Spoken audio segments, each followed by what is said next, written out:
Good morning, everyone. I'm Joaquin Esquivel, Chair of the State Water Resources Control Board, and I think we can begin to try together. I'll wait here for my fellow board colleagues to come on camera. Good morning again. My name is Joaquin Esquivel. I'm Chair of the State Water Resources Control Board. Today is Tuesday, July 6th. It is 9 a.m., and I would like to call this meeting to order. I'll begin by introducing my fellow board colleagues. With me today is Vice Chair Doreen Diadamo, Board Member Sean McGuire, Board Member Laurel Firestone, and I'd like to welcome our newest board member, Nicole Morgan. As many of you may know, Nicole was recently appointed to the state board, and I'd like to just welcome her today to her first board meeting, and also thank outgoing board member Tam Dodek for her incredible 16 years of service on this board.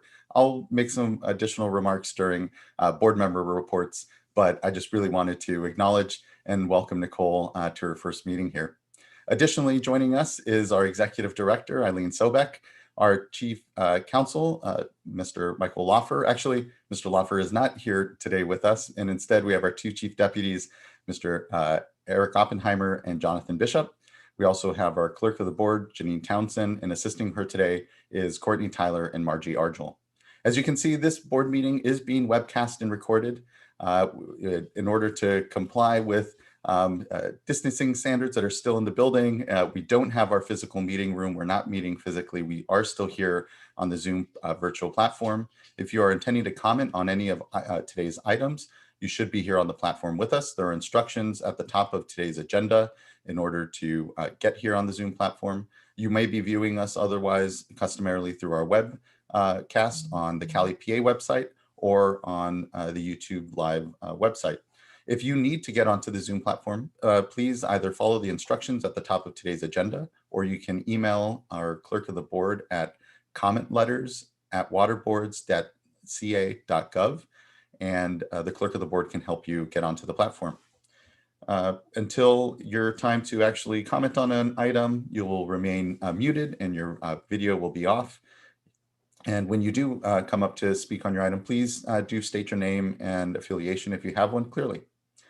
With that, I think we can move on to our public forum. Again, public forum is something we do here at the beginning of our board meetings and allows those wishing to comment on any item not pending before the board to do so here before the board meeting. I think we have two public forum commenters and would invite our first commenter, I believe, Mr. Mayor Bill Brand. Oh, thank you, Chair Esquivel. Can you hear me okay? We can. Good morning. Yeah, good morning. Hope everyone had a nice 4th of July. Yeah, I'm the mayor of Redondo Beach, Bill Brand, and I'm calling in opposition to any further extension of the planned retirement date of the AS Redondo Beach Power Plant, which is coming up. I know you're having a hearing in October, but you also don't have ex parte communication. So we really don't have an ability to now have an open conversation with any of the board members. So we're going to be appearing under this public forum as we move forward. As I said, I'm calling in opposition to any further extension of the AS Redondo Beach Power Plant. The PUC, CAISO, CEC, all these agencies charged with meeting the retirement date that this board set 11 years ago. So they've all known for 11 years that the retirement of all 4 power plants that you extended last year was looming. Now you extended all 4 of them last year, and Redondo only 1 year. So we're hoping you stick to that 1 year. It's been very costly to us. We've had a lot of upset conditions this summer. The pressure relief valves blow off. This plant is 67 years old. So you just have to ask yourself fundamentally, is the grid, the entire system grid in California, relying on a 67-year-old power plant in the most densely populated area on the coast of California? I mean, really, it just doesn't pass the smell test. Last year, we were assured that we were not going to lose a grant from the California Natural Resources Agency. Your staff apparently talked to the California Natural Resources Agency. We have been awarded a $4.8 million grant to purchase some of this site. We had an agreement with the new owner to purchase half of it, 25 acres for $2 million, a written agreement. And when these extensions reared their ugly head, well, guess what? The new owner withdrew his offer and we lost our grant. 4 months later, we got a letter from the California Natural Resources Agency that we had lost our $4.8 million grant because of these extensions. And that really undermined years of work we had done. We had worked with the county, former EIFD, State Senator Ben Allen, State Assembly Member Al Succi, myself, Coastal Conservancy, the Wildlife Conservation Board. Everybody was all lined up to engage in this. And because of this extension, it undermined all our efforts that had taken years to get there and get, a passage on Prop 68, get Prop 68 passed, win the award through a very competitive process. And that was all undermined. And we were assured we weren't going to lose that money. We not only lost the money, we lost the momentum. So if this goes on much longer, it's really going to be very difficult. Take years more. So it's time to put an end to that.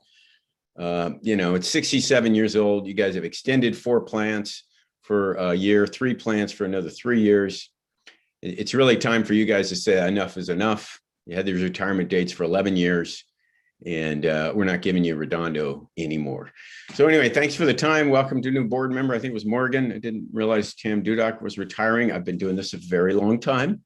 I started this in 2007 with a hearing before the Water Board. It wasn't a hearing, actually. It was a discussion at UC Davis in 2008, I believe. So I've been doing this a long time. And PUC, CAISO, CEC, they all know this has been coming for a long time. So I hope you guys will stick to that. Anyway, thank you very much. Thank you very much. Appreciate your time this morning, Mayor. Thank you as always. Thank you. Next, we have Emma De La Rosa. Yes, good morning, everyone. My name is Emma De La Rosa, Policy Advocate with Leadership Council for Justice and Accountability. I am giving this comment on behalf of the residents of Fuller Acres. Fuller Acres is a small rural community in unincorporated Kern County. And Fuller Acres residents are calling for your support to address the water contamination in the Fuller Acres Mutual Water Company, which has been exacerbated by poor governance and attention to the water quality by the company's board members. According to the Safe Drinking Water Information System, sampling conducted in February showed that TCP levels for both of the wells are exceeding the maximum contaminant level, and arsenic is close to exceeding as well, with levels of 8.9 and 8.7. Contamination in the water has been a long-term concern for residents, yet they have received little to no information from their governance on what the next steps would be to address the issue. Residents report color in the water and foul odors while the water is running, and report concerns about using the water for everyday use, including brushing their teeth or showering. Residents also report water shutoffs without prior notifications due to emergency repairs to the system. Residents are left without running water for hours at a time without notice of when it will return. When the water does start running, residents report foul odor, color, and rust coming from faucets. When approaching the board, the Fuller Acres Mutual Water Company board about this issue, board members do not provide a solution or follow-up discussions with residents on how to ensure immediate communications with residents. They simply say that it's an emergency and there's no way to communicate that with folks. And with the water shut-offs occurring almost monthly, residents are concerned about the high risk of the system failing and not having access to water. In addition, residents have expressed concern that not all of the residents are receiving notices from the Fuller Acres Water Mutual Company to inform the community about water sampling and contamination levels. When notices are provided, the notices are not provided in Spanish, which is the language most commonly used in that area. In fact, the Fuller Acres Mutual Water Company board members have expressed reluctance to send notices in Spanish because this is America. Moreover, due to the Fuller Acres Mutual Water Company unwillingness to install water meters in trailer homes or accessory dwelling units, residents report very low water pressure when utilizing multiple faucets, washing clothes, or using water outdoors. Residents who live in the trailer homes report occasions when they're showering and left with little to no water due to the water used in other homes utilizing the same connection.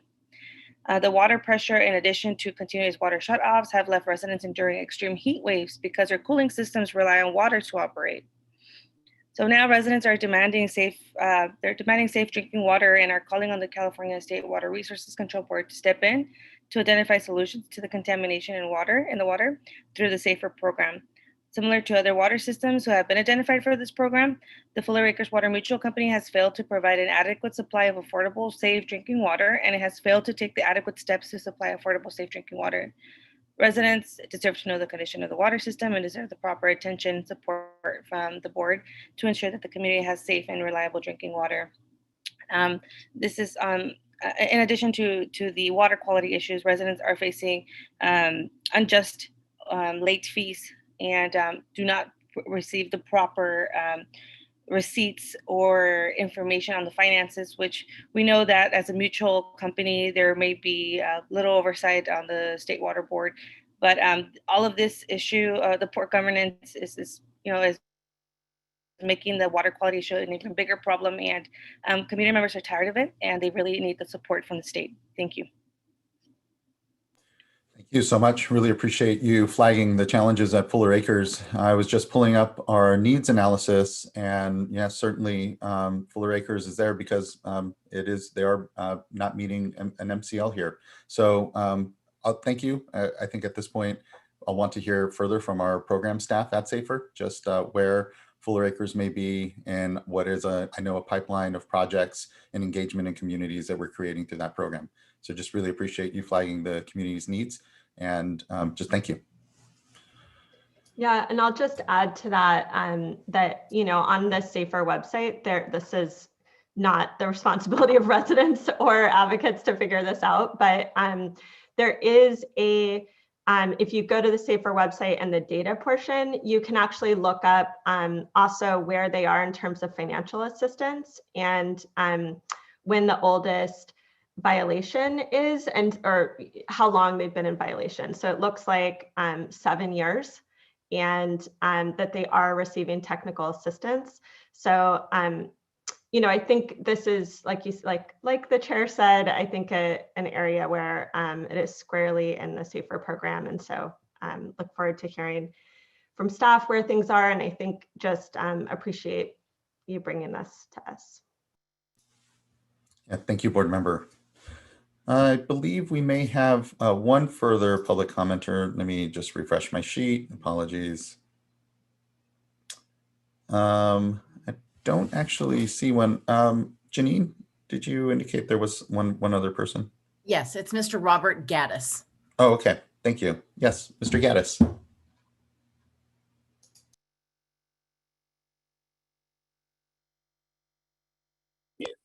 There we go. I'm unmuted. Thank you for having me here today. Ladies and gentlemen of the board, being a member of the Water Board is certainly a challenging role, a difficult job. Many different and competing constituencies are constantly advocating for your pending decisions to support actions that benefit them. They are special interests. You, and especially your staff, are pressured, cajoled, sweet-talked, and incentivized by Fortune 500 corporations, state politicians, lobbyists, the press, environmentalist groups, residents, state government organizations, labor unions, utilities, independent systems operators, and other special interests all day, every day. It's tough.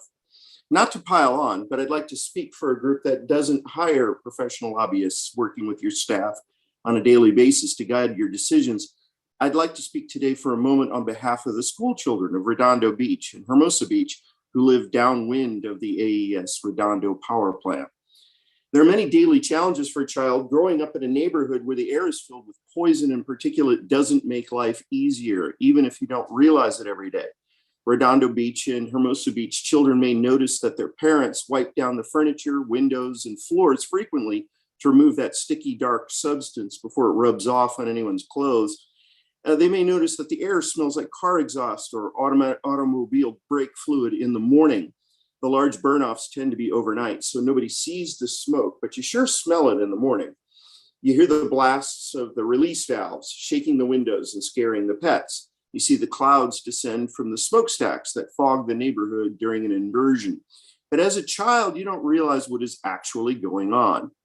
What's really going on is far more sinister for the thousands of children breathing the Redondo Beach AES power plant exhaust every day. Over 4,700 of these children are in schools about 1/2 mile downwind from the plant's smokestacks, schools situated at the same height as the top of the smokestacks. These kids and their families breathe hundreds of tons of carbon monoxide, tons of ammonia, and particulate matter formaldehyde, acetaldehyde, acrolein, benzene, ethylbenzene, hexane, toluene, xylenes, naphthalene, et cetera, et cetera. This 60-year-old technology, broken down an unreliable power plant, not only blights their neighborhood, consumes millions of gallons of ocean water, killing sea life, but it poisons them too. And it costs the ratepayers tens of millions to keep open when it cannot be even relied upon to serve a purpose. Some special interests seem to have a method of getting their way, in spite of the health degradation and environmental damage to some of the most vulnerable of California residents, those who cannot hire lobbyists. A Fortune 500 fossil fuel energy company making billions constructing and running coal-fired power plants in Asia can afford to spend millions on lawyers, lobbyists, engineers, etc., to curry favor with your staff. The children of Redondo Beach and Hermosa Beach cannot. This needs to be considered in your decision. This decision pits grid mismanagement against big money looting interests to the detriment of the health of our kids. Thank you. Thank you, Mr. Gaddis. I appreciate your time this morning. And yes, very critical that we balance what are many different voices, and will acknowledge and very much understand that oftentimes communities don't have the same resources that other stakeholders may have, but all of those voices are valid and always left for us to, yes, be sure we're balancing. So I appreciate the reminder and your comments this morning. So thank you. With that, I believe that finishes our public forum. And so I appreciate folks who have taken the time to come and address the board this morning. Next, we'll quickly go to our first item, which is just the adoption of and consideration of adoption of the board meeting minutes from the June 15th board meeting. And I'll entertain a motion if there aren't any edits or comment from board members. I'll move to adopt. Second. Thanks. Ms. Townsend, can you please call the roll call vote? Yes. Board Member Firestone. Aye. Board Member McGuire. Aye. Board Member Morgan. Abstain. Thank you. Vice Chair Diadamo. Aye. And Chair Esquivel. Aye. Thank you. Thank you as well. And it carries, and the board meeting minutes are adopted. Thank you. Next, we'll get into our informational items. And our first is our drought update here. As we've put on the calendar, just a regular opportunity to check in, understand how conditions are continuing to evolve. And I'll kick it over first to our Executive Director, Eileen Sobek, but just want to welcome Director Carla Namath and Regional Director Ernest Conant from the Department of Water Resources and the Bureau of Reclamation, Federal Bureau of Reclamation, respectively. Ms. Sobek. Thank you, Chair Esquivel. We do have staff from our Division of Drinking Water and also our Division of Water Rights to answer any questions. We have just a very short staff update, nothing on the drinking water side. We're continuing to work with the communities we've identified before to help them with their solutions to drinking water issues. On the water rights side, on the Russian River, as you know, we have the board did approve an emergency regulation. That regulation, curtailments pursuant to that regulation have not been triggered yet. Individual water users have been managing to manage their use without triggering the regulation up till now. We do think that as we get towards the end of July and beginning of August, the regulation will go into effect. There was a public workshop last Thursday regarding possible curtailments and issues pertaining to low water supply up in the Scott and Shasta watersheds. There was a wide range of participants. Some of our board members were there and heard the discussion. So we really welcome that public input, and we'll be taking that into account as we come up with a staff recommendation for future action for the board. And so with that, I do want to turn it over to Director Namath and to Mr. Conant to update you all on operations of the state and federal water projects, especially with respect to some of their storage goals and temperature management actions. And so back to you, Chair Escobar. Thank you, Executive Director Sobek. I'll just kick it over to Director Namath or Conant, whichever would like to be able to take things first. And I just want to, again, thank you for taking the time and coming to address the board and helping us to continue to understand how conditions are evolving and the seriousness of the circumstances we find. So just thank you. Appreciate you being here this morning. Certainly. Regional Director Conan, I think maybe I'll go first and lay out where we are with the two projects, and then you can fill in on aspects specific to the Central Valley project. Good morning, Chair Esquivel and members of the board.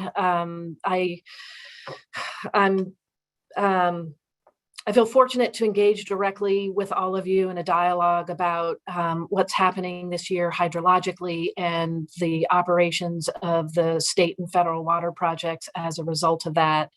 But I wouldn't say I'm happy to be here, but it is our reality, and it's going to be our reality moving forward.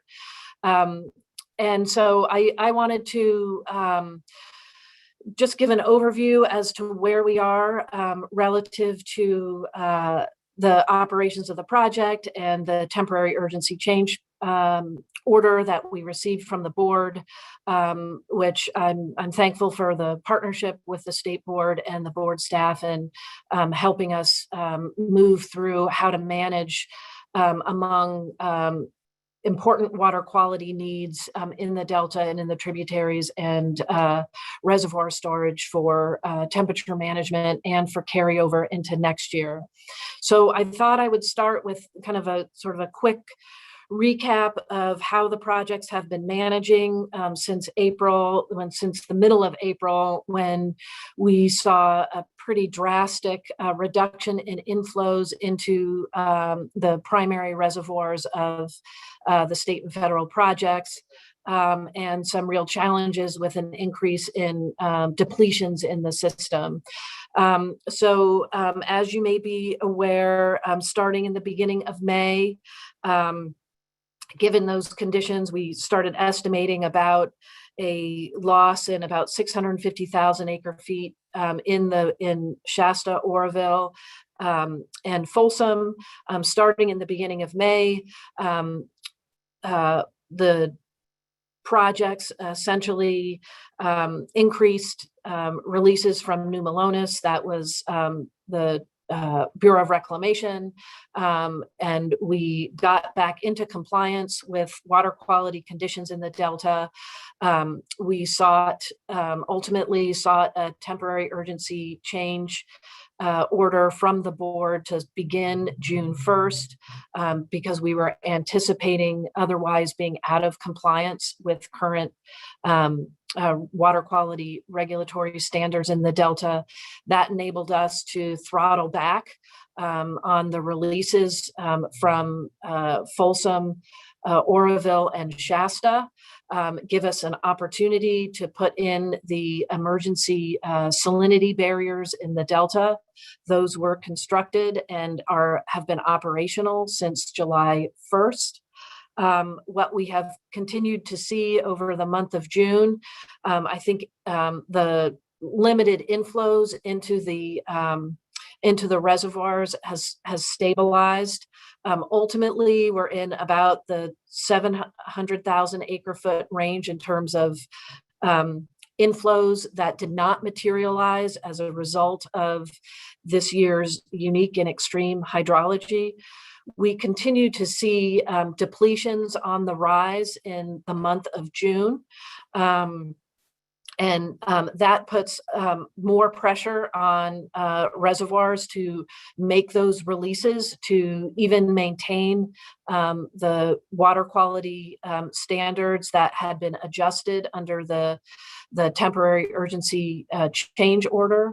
So the year continues to be a challenge. A primary driver of that was king tides, which had the reservoirs releasing more than originally anticipated, but we continue to monitor as we move forward, both the depletions as we understand them, and monitor our progress towards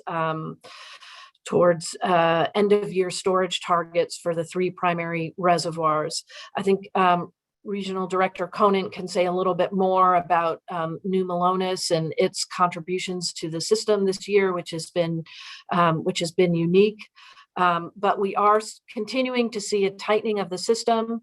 I would say with a degree of, while the inflows have stabilized because we're really past the snowmelt part of our season, I think there are 2 kind of primary uncertainties as we continue to move through the summer. One is the uncertainty around the performance of the salinity barriers in the Delta and exactly how much they enable us to carry over in our reservoirs, which is an uncertainty that we experienced in 2014 and 2015. It's still the case. We're still monitoring that. And then I think ongoing uncertainties in the rate of depletions within the system. So that's, non-project water that's being diverted in the tributaries that affects the ability of the releases from the reservoirs to maintain water quality conditions down in the Delta, even with the regulatory relief that's been provided by the board. So all of it means this continues to be a very challenging year. A couple of things coming up. One, we do have as a requirement of our California Endangered Species Act permit, a drought operations plan. We do plan to complete that and post that publicly as we do on a monthly time step, hopefully by the end of this week. We are continuing to nail down some of our end of year storage, our progress towards those end of year storage targets, but also a better understanding of the depletion rate. So that will be something coming towards the end of the week. I think you will also see some increased conservation messaging coming from the State Water Project to our contractors this year in anticipation of next year as we hone in on pretty low end of year storage and an understanding of what it's going to take potentially to have a water supply allocation from the State Water Project next year. So you will see some ramped up conservation messaging from the Department of Water Resources to its state water contractors to help reinforce what a challenging year this is going to be this year, but also next year. And then I think lastly, I think there has been some conversation about subsequent temporary urgency change petition coming from the projects for maybe later in the summer and into the fall. I think at this point in time, we want to make sure that we better understand and are on a good path to meeting the obligations in our current temporary urgency change order before we come to the board with something else. But I would also note the board's ongoing desire that's been communicated to DWR and Reclamation to have as much public process around any kind of subsequent temporary urgency change petition that we might submit to the board. So we're working to balance all of those pieces. It's for that reason that I thought it was important that you hear from me directly this month as part of this informational item. So with that, maybe I'll hand it over to Regional Director Conant to fill in and then take any questions from the board. So again, thank you for the opportunity to be here this morning. Yeah, thank you, Carla, and good morning, Chair and board members. As Carla said, we have some very difficult situation in front of us in this unique water supply year. Just to supplement a little bit of what Carla reported from the CVP perspective, our overall strategy this year from the CVP perspective has been working closely with DWR. It's very much a balancing act. And some of those key goals are to, keep minimum carryover at Folsom. So in an event that this is a dry winter, so that we meet minimum health and safety requirements for a number of people in the Sacramento area dependent on Folsom. To maintain storage at Shasta, to have some carryover for next year, and to assist with cold water management for the benefit of salmon, and to meet Delta water quality standards, just to name a few of the primary objectives. I think, as I've mentioned to the board before, and as Carla alluded to a moment ago with respect to one, we've taken some extraordinary steps with the CVP this year to take some actions that we've not done before in previous droughts. The first was a power bypass at Shasta to preserve additional cold water. As a result of that action, it cost the power contractors millions of dollars, but we were able to save about 300,000 acre feet of cold water for the benefit of salmon. And notwithstanding that effort, we have a very difficult year at Shasta, as you all know. In addition, as Carla alluded to, we have made releases from new Maloney's for outflow requirements, and that has benefited the overall system, both projects, in order to help meet outflow requirements and thereby preserve storage in the three major reservoirs. So those are just a few additional notes in addition to what Carla's outlined. And I would just also note that, we support the board's process for emergency curtailments during the circumstances where water is unavailable, as indicated by the hydraulic data. And I know that's something you're going to be considering in the future, but just wanted to signal our support and appreciation for your efforts and the efforts of your staff in pursuing that activity. So I think we're open to any questions the board members may have. Yeah, thank you both. And we meant to mention our curtailment activities. We did send out notices of unavailability. We've held workshops on the methodology and continue to have discussion as to how best the board can proceed through emergency curtailment regs here in a way that provides appropriate opportunity and discussion, but knowing that time is of essence here, that we need to try to move quickly. Appreciate the support and the flag. This year continues to be a challenge we're hearing, and I'm very concerned still about where we will be left here at the end of this water year and the challenges we'll continue to see these next couple of months. But my mind also goes to next year, and in a way that I know it has for the project operators here as well.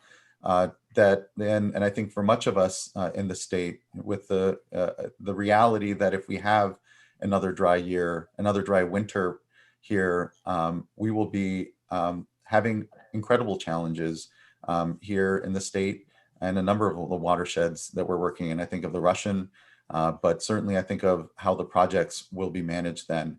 So I'm just wondering if you might be able to kind of highlight or discuss some of the ways that you as the project operators are starting to already prepare for what may be the difficulty of another dry winter, knowing that as I think we continue to kind of have a mantra around, it's as wet as it's going to be now. And we have as many options now as we do. And as we continue to go through these dry conditions, things become more and more difficult and less the sort of options or time to think of the options that we may have. So just wondering, again, if you might be able to either Director Namath or Regional Director Conant have any sort of thoughts on what are the activities that folks can be anticipating? How can we be understanding of, again, the preparedness that I think we all know we need to have going into the possibility of another dry year?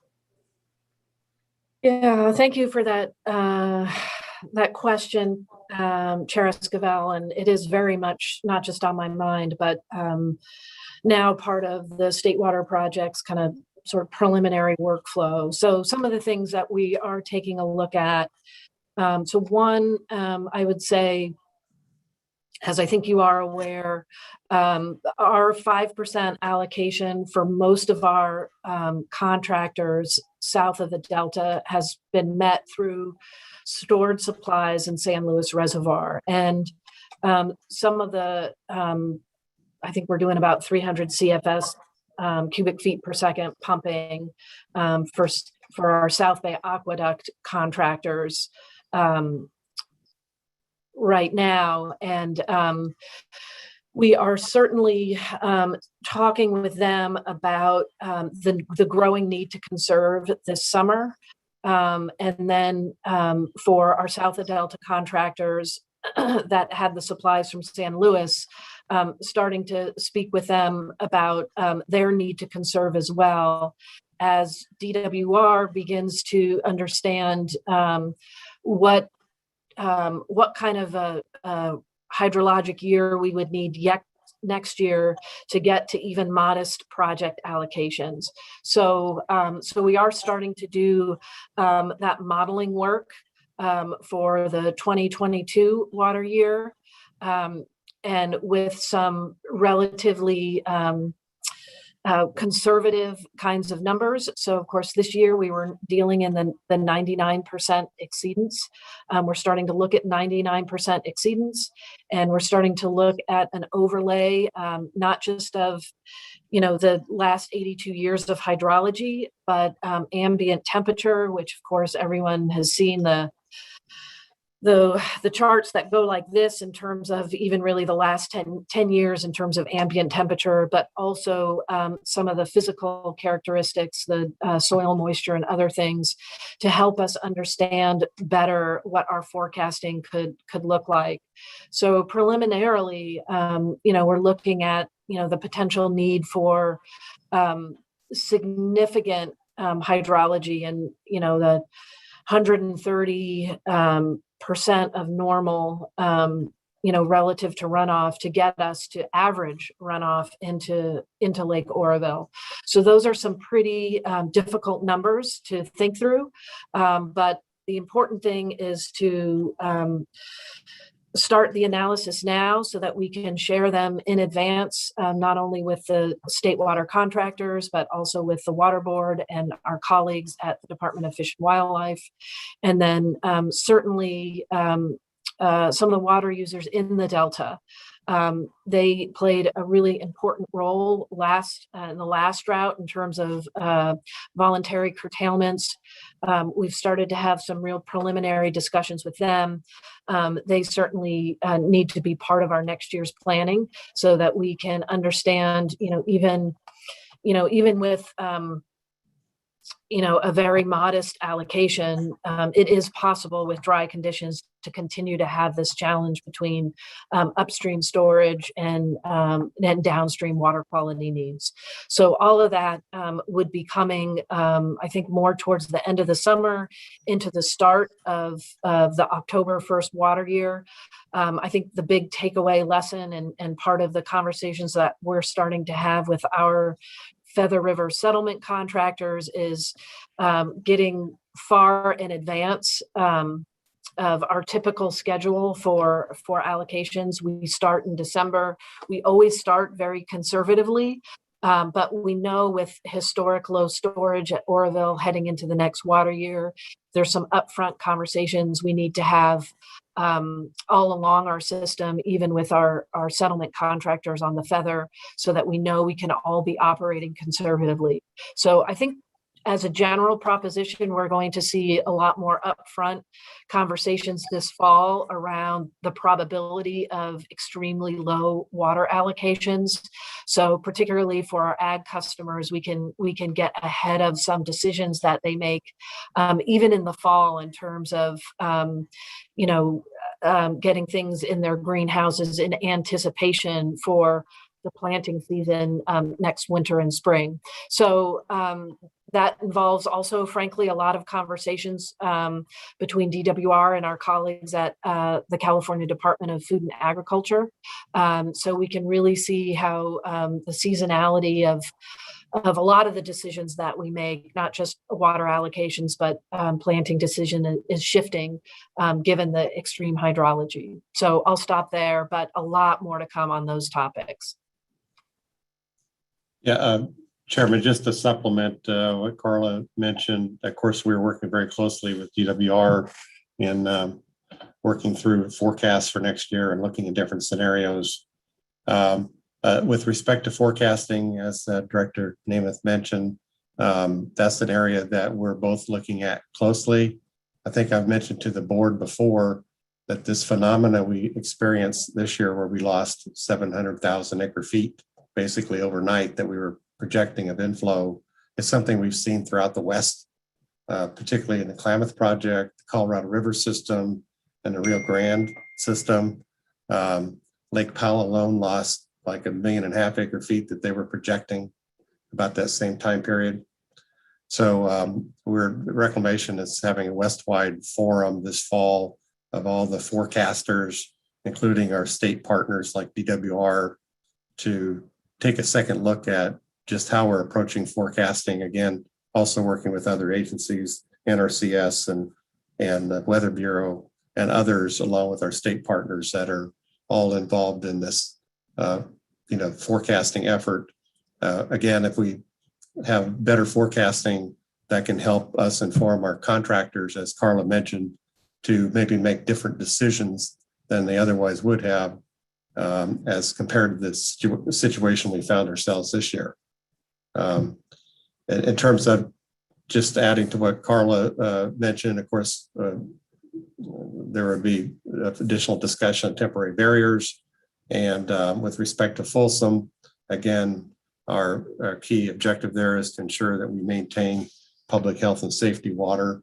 And, we have contingency plans as we did in 2015 to deploy barges if ever needed in order to keep the water flowing, as it were, if the water level ever got below the intakes to the distribution systems that feed the communities out of Folsom. So those are just a couple of things that we're looking at in addition to what Carla mentioned. Thank you both. I appreciate those flags and the timeline of the later this summer coming into early fall, already really being able to start discussions in preparation of in case and if we continue to have dry conditions in the winter. I just really do appreciate that. And particularly, what comes to mind is that we're not being provided much certainty here by Mother Nature. But we, through our tools, these 21st century tools, better modeling and understanding of what's actually happening in this climate crisis as this drought unfolds, can help at least lend some certainty, at least to decisions for folks in agriculture, in other sectors, to at least better be prepared and understand what to expect and not put off decision making too late in the growing season where it becomes a real challenge to try to shift course and to respond to what may be, again, continued dry conditions. So just thank you both. Really appreciate that response and continued eye toward being better prepared and having better options by bringing conversations earlier into the water here. Board members, questions for the directors here?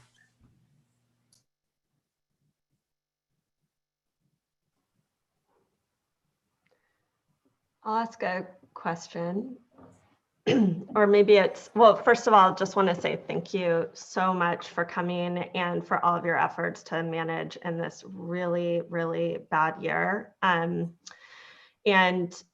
just want to reiterate how appreciative I am of, all that I heard today around, and that Chair Escobar highlighted around just rethinking forecasting and planning to this new reality. We can't have optimistic forecasting anymore, sadly. And we're definitely in this new reality. So many uncertainties, but need to be, rethinking the regime that we use. And I just really appreciate how you all are are looking at bringing things earlier. Both, I guess I would just want to highlight, we at the Water Board are in a really difficult position in that, we're at the end of the day, we're responsible for balancing all these different needs. We have to, that's unfortunately the role that we're in. We're the ones that have to, consult with you all, understand all of these really complex and severe challenge, sort of trade-offs that have to go on within the constraints of how you all are operating, so that we can approve things like TUCPs, temperature management plans, and do our job of administering the water rights system, protecting water quality, helping to protect public health and safety, public trust.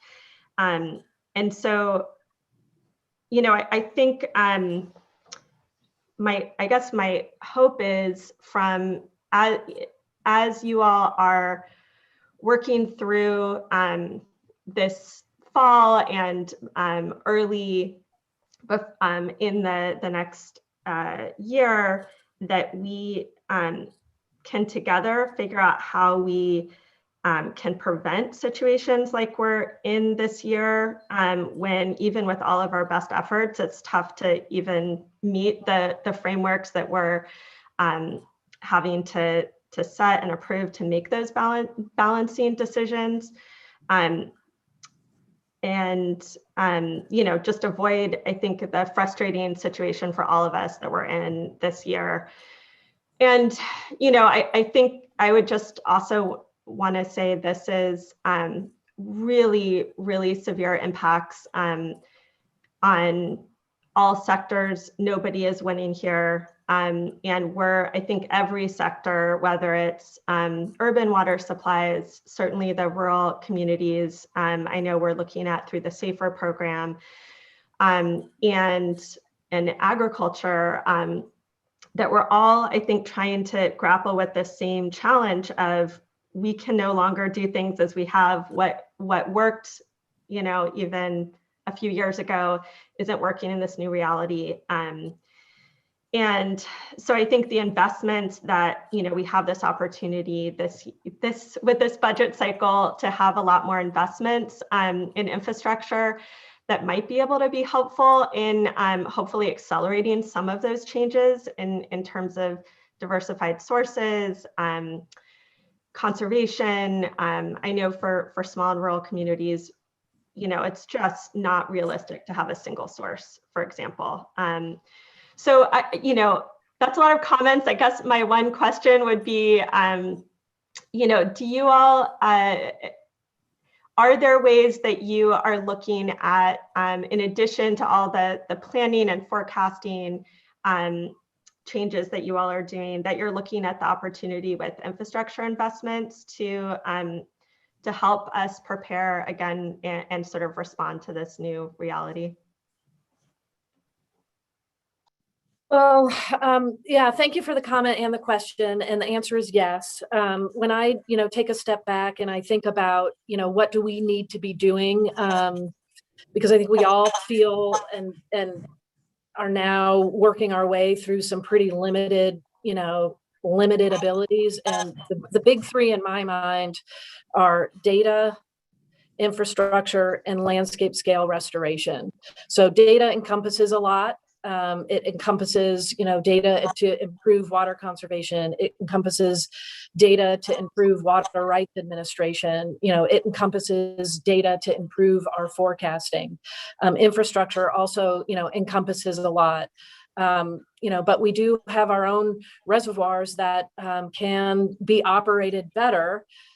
Not only to manage drought, but to manage the other side of climate change, which is flood. And so all the forecast informed reservoir operations, that's going to be hugely important, using our existing infrastructure better, but also, how we move water around, both when it's wet and making sure that all communities are hooked up to enough appropriate sources when it's dry. We really see the role that diversification plays in having a secure and reliable and clean water supply. To your point, And then, in addition to having infrastructure that can provide flows, particularly in the drier years, for threatened and endangered species and other public trust resources, we need to have the infrastructure that can also do that. We live in a very altered system. And I think what we're seeing right now is just a lot of conflict and a lot of limitations. And we want to be doing better for both. We want to be doing better for both our, environment and watershed, and we want to be doing better for water users in terms of, reliability and predictability, which is going to be different, and that's part of what we need to embrace is, a period of change to get to something that ultimately provides a degree of certainty and stability for our economies as well. So good question. A lot of work to be done. My silver lining on this year is, when you get in these tough times, they really focus you on the imperative for solutions, practical, implementable solutions. So, my goal is to learn a lot, to be transparent about everything that we're learning, because I think that can better focus our investments on where they're needed. And we're fortunate to be in the budget situation we are. So a lot of work to do. Yeah, thank you, Member Firestone, for the comment and question. And just to echo a little on to Carla's comments, in the infrastructure area, we see several different arenas where infrastructure dollars could be very helpful to us here in California, including assisting with habitat development. There's, hard infrastructure and kind of soft green infrastructure, both of which are needed with some of the habitat projects that are being pursued. And hopefully those could be expedited with additional funds. We have the whole area of storage. We have the California Water Commission pursuing additional storage and several major projects. And Reclamation is also working on those projects and a couple others, and providing some funding, we hope, here in the future. But in addition, the infrastructure funds could be helpful. Again, that's going to be a more long-term process. Just what it takes to improve a reservoir or build a new reservoir, as is being proposed through the California Water Commission. And then, the third area that we can't lose sight of is we have to make sure that what we have works. So in a wet year, we can move adequate water to groundwater storage and to other reservoirs. And that, of course, that brings to mind repair of the Delta Mendota Canal and the California Aqueduct / San Luis Canal, portion of which is jointly owned by the federal government. So those are some areas that I think we would try to focus infrastructure dollars on, which could be very helpful. And we'll be coordinating with the other agencies so that hopefully, Reclamation and the various state agencies can have a common message when the infrastructure bill comes along. We hope. I hope it comes along and provides some real opportunities for us to advance some of these important projects. Yeah, thank you, board member, and thank you both. Very much reminded as well that these are Western-wide challenges right now when we're talking about Drought 2, and our sister states throughout the West also needing, and throughout the nation, ultimately, when we talk about our water systems and the impacts from climate change and the need to reinvest in them here now in the 21st century. So thank you, guys. Any other questions? Yeah, I have a question. So, Vice Chair, please.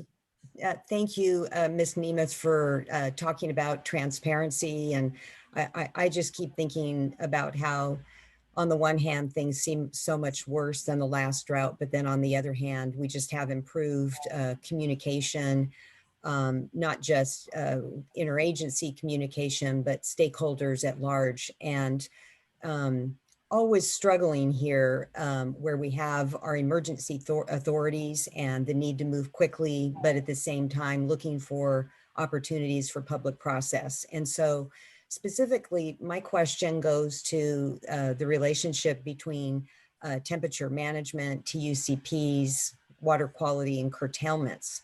And the need, coming up here soon to be looking at curtailments for this year, but then also for next year. And so what can we do to improve communication in the short run, but then also over the long run? Looking specifically at, targeted actions this year, but are there broader actions that we need to put out there on the table, and how can we do so in such a way to get some good stakeholder input, and also working more closely with the projects on the information that we have? Well, that's a really good question. And I would say, because I do think the board, really does have good public process. And I know it's hard in these, emergency scenarios where time is of the essence. But you know that when you take extraordinary action, it really helps that action to have good interaction with all the stakeholders. Vice Chair, I would say, from my perspective, I think, I know this might not be that satisfying, but I almost think it's more about the messaging, because I think, especially on the curtailment front, it's, I'm, aware of the processes that you all are trying to establish. I know they're not going to be perfect. And I think the challenge is helping stakeholders understand that they need to be done. We're, as a state, we're going to get it as good as we can this year, but that we, the department, in the way that we understand depletions, that's going to improve next year. And for us, it's really for, all those, upstream users, it's a commitment to being open to their feedback and open to learning more about this, how the system actually functions, and not getting, sort of overly committed to the process we had to do this year, that, always has to be done in an emergency situation with incomplete information. I mean, that's the reality. We have incomplete information that we are all forced to make decisions around, and these decisions are really important to Californians and people on the ground. And so, part of it is, I think, in how we think about getting through this year is also, establishing the commitment to review and monitor and understand what happens this year and learn from it next year, so that we're building upon a process and we're not getting overly fixed in something that we know can be improved and needs to be improved for it to be useful and acceptable and implementable. So I don't know if that's helpful, but that's how I think about these really tough situations I think we all find ourselves in. Thank you. And I couldn't agree more on messaging and using this as an opportunity to educate the public about the system and how it's not perfect, but how it does work. Yeah, thank you, Vice Chair, for the question. I don't really have much to add. Again, hopefully we're going to learn a lot from this year, and hopefully with improved forecasting in the future, that would enable all of us to collectively more timely make decisions. Obviously, if we knew in April what we know now, we would have all been doing things a little differently. Yeah, thank you both. I think reminded, as Carla said, that we have imperfect data and ultimately imperfect tools oftentimes to accomplish this work, particularly in emergency fashion. And so it's an opportunity to think what that better system might be. And how do we resource that, and how do we move ourselves in the 21st century when we talk about water rights in its administration? And I think we have an opportunity here. So I thank you both. Any other questions? Well, thank you. I really appreciate both Director Namath and Regional Director here, Conant, personally coming to discuss the challenges that we're seeing here this year and this water year, but also appreciate the good discussion about already preparing for next. And so just thank you for the continued engagement with us here, the sticking with us here with each board meeting, having a quick update, sometimes from Ms. Molly White, sometimes, and Kristen White, sometimes here from the directors themselves, and really just appreciate that continuity of engagement with us. It's going to continue to pay dividends, I feel, as we manage through difficult times these next months ahead, and as we manage for the potential of a dry winter. And so just thank you. Likewise, thank you. Yeah, thank you for the opportunity. Really appreciate it. Okay, I think with that, it wraps up our item number 2, and we can transition to our informational item number 3, which is a more general hydrologic update. And, you know, I have to step out just for a moment, and so I will actually hand the gavel over to our Vice Chair, Vice Chair Doreen Diadamo, Didi Diadamo, but we can go ahead and transition to item number 3. And thank you, everyone. Thank you, Chair Esquivel.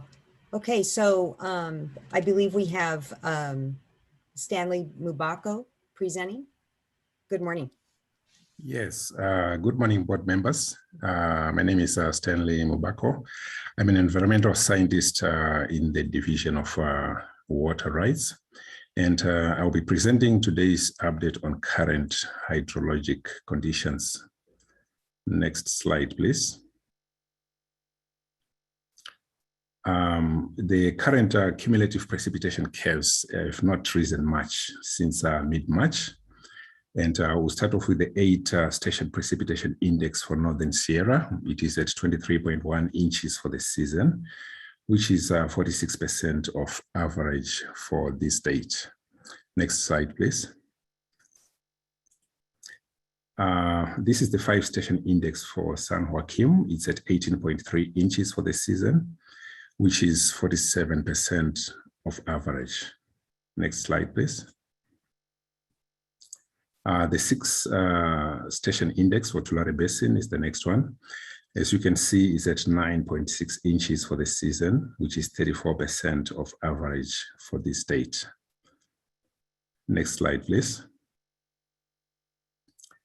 On this slide, you can see from top to bottom, the Northern, Central, and Southern Sierra snow water content as a percentage of average, and it's shown by the light blue shade area. This year's trend is shown by the dark blue line, and it shows that, you know, the little snow accumulated this water year is now gone. The northern region is at 1%, which is only 5% of average for this date. And both the central and southern Sierra regions are at 0%, which is consistent with prior low snowpack years. Next slide, please. On this slide, we can see an overview of conditions for selected water supply reservoirs. Statewide, most reservoirs are well below historic averages. And except for New Melons, which is relatively in good shape at 79%, other state and federal project reservoir levels are only half of what they've been historically at this time of the year. Shasta is at 47% of average, Oroville at 39%, and Folsom at 36% of average. Next slide, please. Going on to look at other reservoirs, is at July 1st, Chakuma Reservoir, it is at about 56% of capacity and 66% of average. Diamond Valley Lake is at about 81% of capacity, and San Luis Reservoir is at 33% of capacity or 52% of average. Next slide, please. Here we are looking at the TEM 91 condition. The blue line represents delta flows that are available to meet water quality and flow requirements. So when the blue line rises into the upper red area of the plot, Stored water project is needed to maintain delta requirements and in-basin uses. And TEM 91 may be considered at that point. So TEM 91 curtailments, they went into effect on April 29 due to the dry conditions.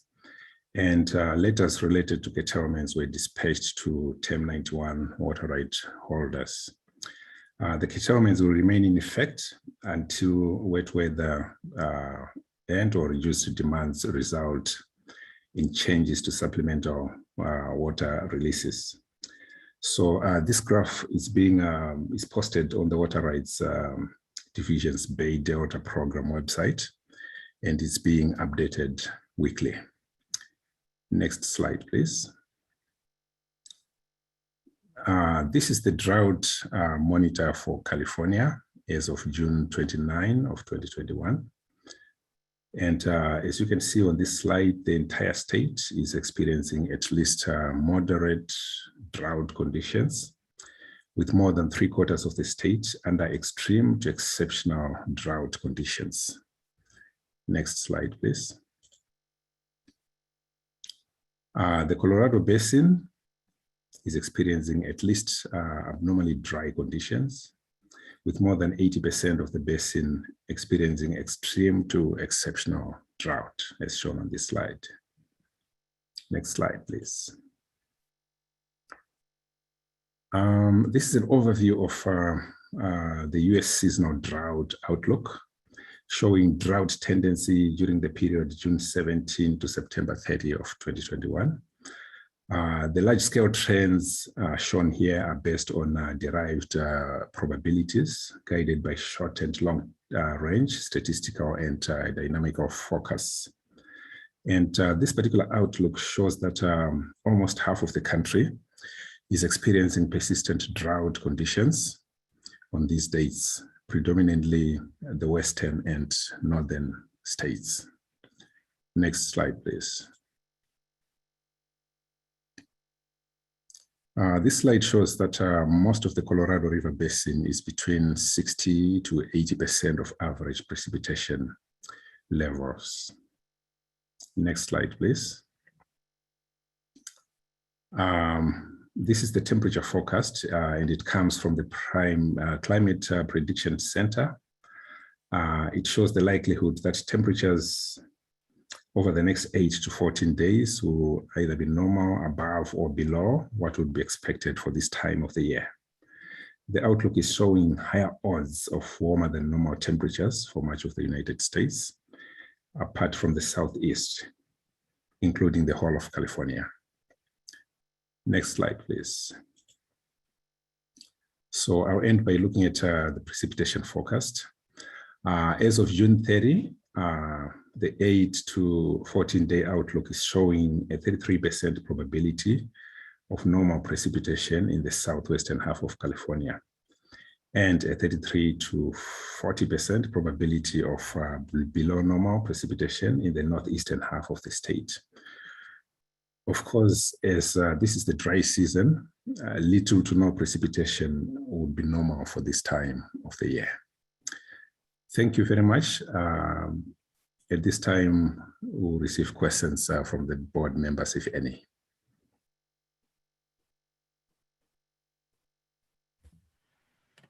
Thank you. Any questions? All right.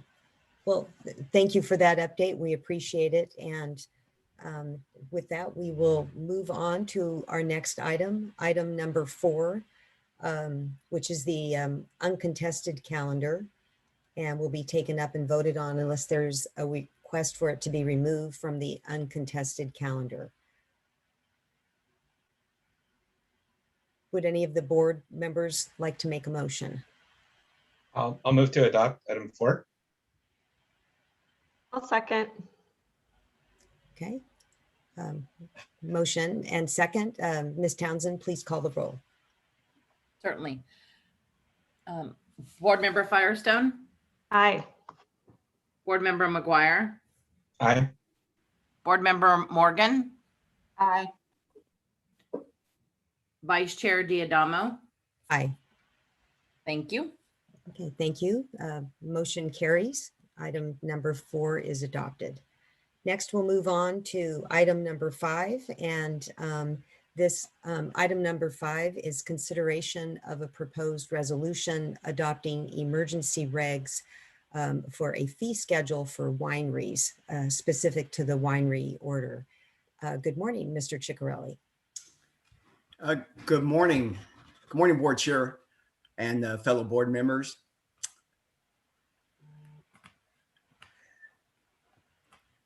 My name is David Ciccarelli, and I am the fee branch chief in the Division of Administrative Services. I'm here to present item number 5, which is the consideration of fees for the statewide general order. Assisting me today on this item and who has led the process for developing fees for the statewide general order from day one is Glenn Osterhage, who is also part of the fee and revenue branch in the Division of Administrative Services. Also assisting me today is also Scott Couch, acting assistant deputy director from the Division of Administrative Services. And from the program side and the Division of Water Quality is Brianna St. Pierre, who is the acting chief of the groundwater protection section, and Laurel Wardrop, who is the waste discharge requirement unit chief. On January 20th, 2021, the State Water Board adopted waste discharge requirements for winery processed water, better known as the statewide winery general order. The current waste discharge requirement, threat to water quality, and complexity fee schedules could be used to assess fees for dischargers enrolled in the statewide winery general order, and is in fact currently being used to assess fees to some winery dischargers issued individual orders. However, staff determined that developing a fee schedule specific to the winery general order would be more appropriate. Following the adoption of the statewide winery general order in January, staff held stakeholder meetings on March 5th, 15th, and April 28th to discuss potential fees with interested parties. Since many of these potential enrollees are new to the fee development process, staff spent time during these meetings going over the guiding principles staff use to develop fees, as well as the annual budget and fee review process. And as we go through this presentation, we'll get into more details of the stakeholder meetings. I just want to kind of touch a little bit basis on our guiding principles staff use to develop fees. One, it's revenue neutral. So basically, some would pay less and others will need to pay more. It's not a fee for service model. Fees must be able to be implemented statewide, and we wanted to make the fee structure simple to understand. Knowing if we added complexity to the fee structure in determining the fee amount, it would potentially increase staff's time, resulting in additional cost. We also covered that indirect and our foundational program costs are added on top of the direct program expenditures. Fees should be set also to minimize yearly swings. We also wanted to acknowledge at the beginning of the fee setting process 4 primary issues. One, that there are wineries throughout the state that have never been under any permitting coverage or were under a waiver of discharge and did not pay a fee and are now subject to the statewide general order and are required to pay a fee. Two, some wineries who are currently under an individual WR may change and enroll in the statewide general order. Some may see their fees decrease, while others may see their fees increase. 3, that the winery journal order provides 2 opportunities for the discharger community to reduce state water board and regional water board workload in the administration of winery general order, and should therefore result in a fee reduction for dischargers. And we'll get into this a little more details, but 1 is the local agency oversight, and 2, an improved sustainability programs. And then 4, since the program staff does not estimate full enrollment of existing wineries to occur until January of 2024, it will take some time for revenue expenditures to normalize due to the changing enrollment numbers. And I think this is most important here. Fee staff also emphasize the ability and a commitment to regularly review and the fees and reductions as the program matures and stabilizes. Next slide, please. So as we go through this presentation, we'll go through the fee development timeline. We'll talk about the stakeholder outreach that we participated in. We will talk about projected program expenditures, our estimated ongoing staff workload, and our proposed fee option, which is a fee by volume. We'll discuss our fee reductions that we're proposing, and then we'll also open it up to questions. And prior to questions, we'll also be addressing some of the comments that we received. So before we do get to the questions, we will address some of the comments that we did receive. Next slide, please. So I just wanted to again touch based on basically what our fee development timeline was.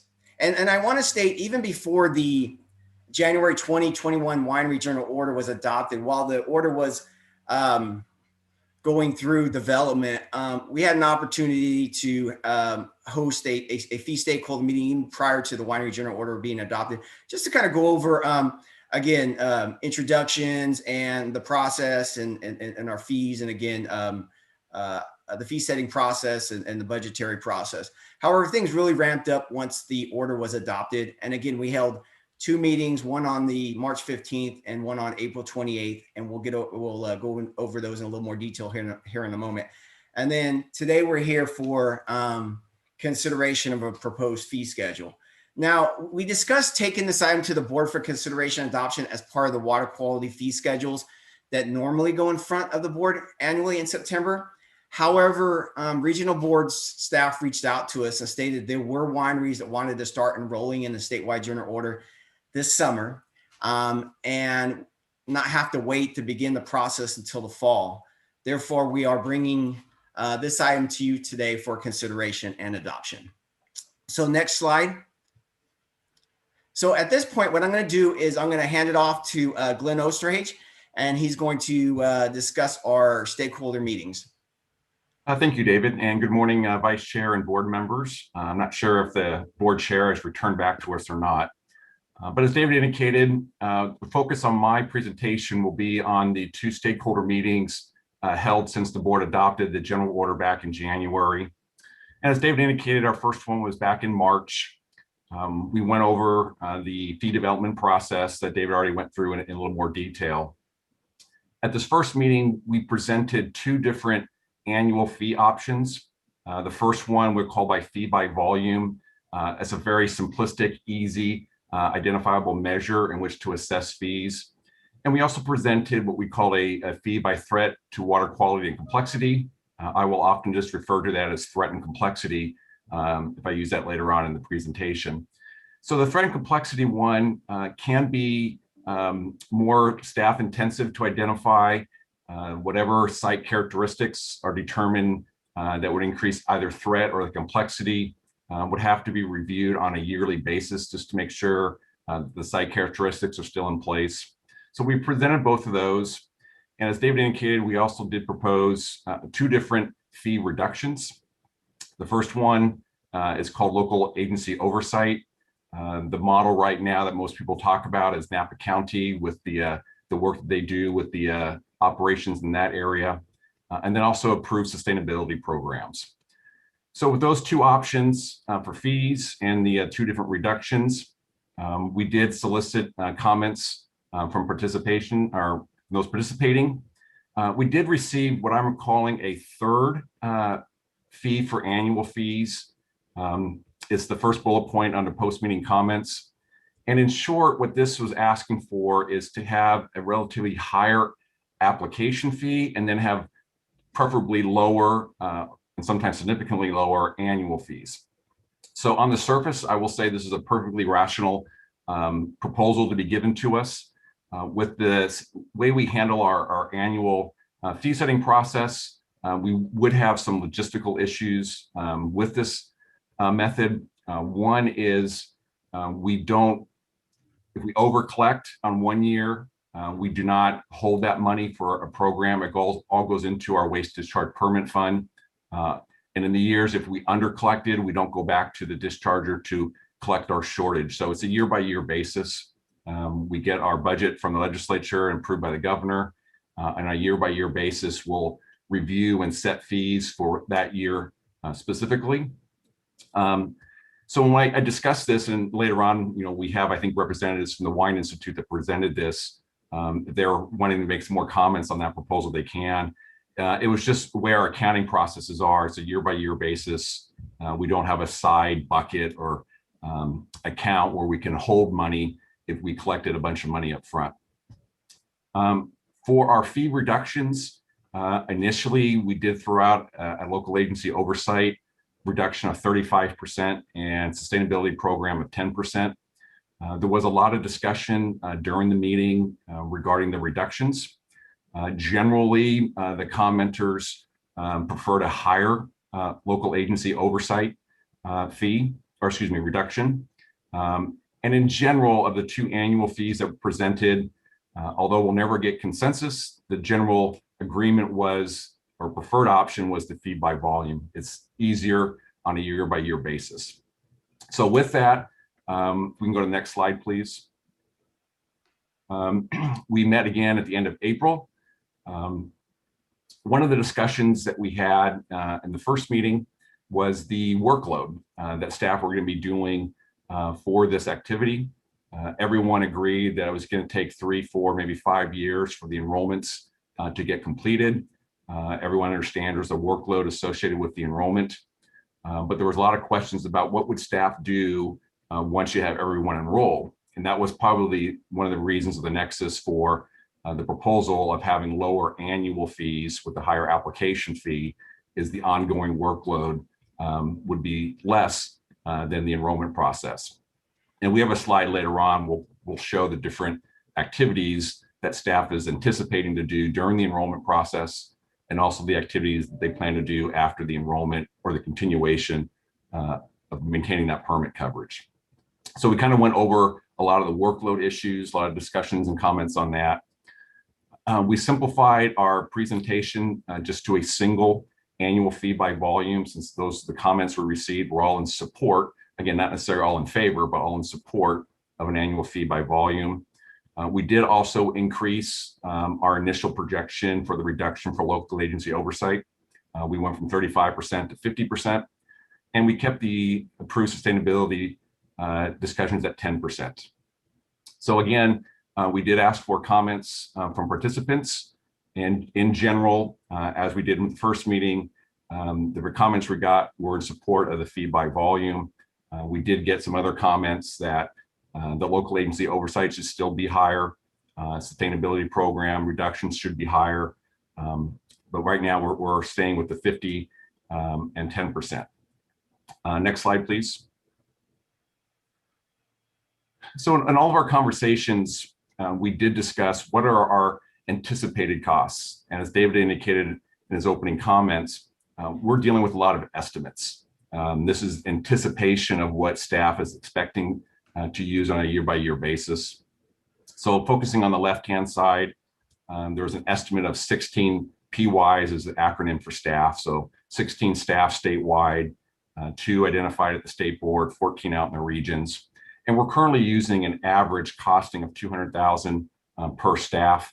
Our actual costs are a little bit higher than that, but we're trying to use a number that we can justify and go forward with. So 16 staff at $200,000. I'm moving over to the right-hand column. It's about $3.2 million of anticipated expenditures. Again, these are estimates of what staff is expecting to do through the enrollment and post-enrollment with the maintenance of the permit. As David indicated, we do have some enrollees currently paying annual fees that will remain under individual order enrollment. And we forecast or predict maybe about $700,000 of revenue will still come in from the individual enrollees. Again, it's tough to tough to forecast because we're not sure exactly which ones are going to rotate over to the statewide general order, which ones will remain, but we're forecasting $700,000. So the very bottom right-hand corner, it's about $2.5 million of revenue we're needing to generate from all those that are going to enroll under the statewide general order. So that's our initial target. We have been committed through all of our conversations to review this It may be a year or two before we have better data, but once the enrollments come in, the program matures or stabilizes, we'll have a better idea of which facilities are going to come in each of the different tiers, how much revenue is coming in, how many will remain as individual enrollments, and we'll be able to assess our revenue projections with what will end up being any updates to staffing requirements going forward. Next slide, please. So I'm not going to go into detail on all these bullet points. We do have program staff available if there are any questions, but this first slide here is anticipated workload for enrolling these facilities under the new statewide general order. These are normal processes that everyone agrees is going to happen to get everyone under enrollment through that process. Again, we can come back to this if there's any questions. Next slide, please. This next one was probably more identified with our participants on what will staff be doing as far as maintaining or ongoing maintenance of the permit. So we're calling this compliance and enforcement activities. So there is anticipated to be ongoing workload by staff even after everyone is enrolled. So again, I'm not going to go into details here, but we'll take questions as needed later on. Next slide, please. So here's our proposal that we're going to do fee by volume. The enrollment tier is just presented on this table for informational purposes.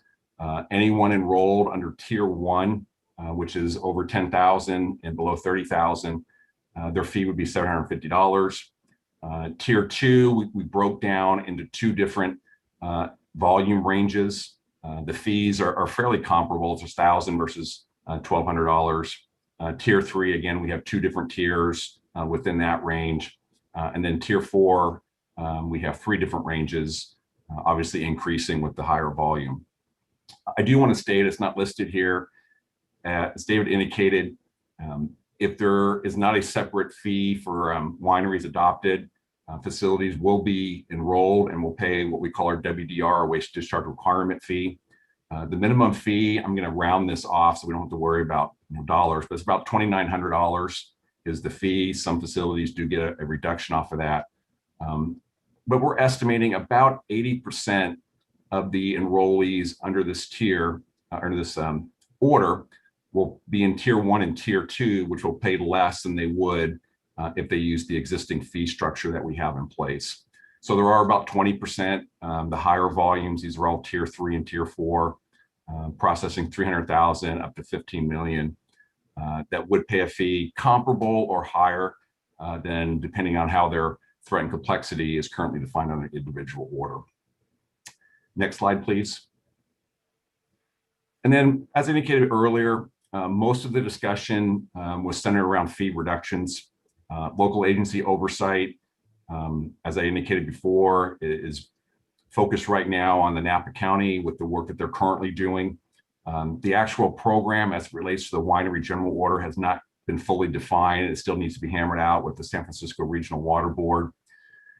So we've had discussions that, depending on how things shake out when it's implemented, there is a good chance that we will come back to the board for consideration for a different fee reduction level. If the analytics come out that a fee reduction of 70, 75, 80% or whatever it's going to be is justifiable, then we will come back to the board to readjust the fee reduction. It is also possible, as other regions develop any type of local agency oversight, we may have to structure and have different tiers of oversight. So again, none of this is currently defined, but hypothetically, we could have one level where someone gets 30% reduction, another one gets 50%, and another one, because they're doing more work on behalf of the water boards, could get a 75, 80% reduction. So we have options that we can come back to the board with.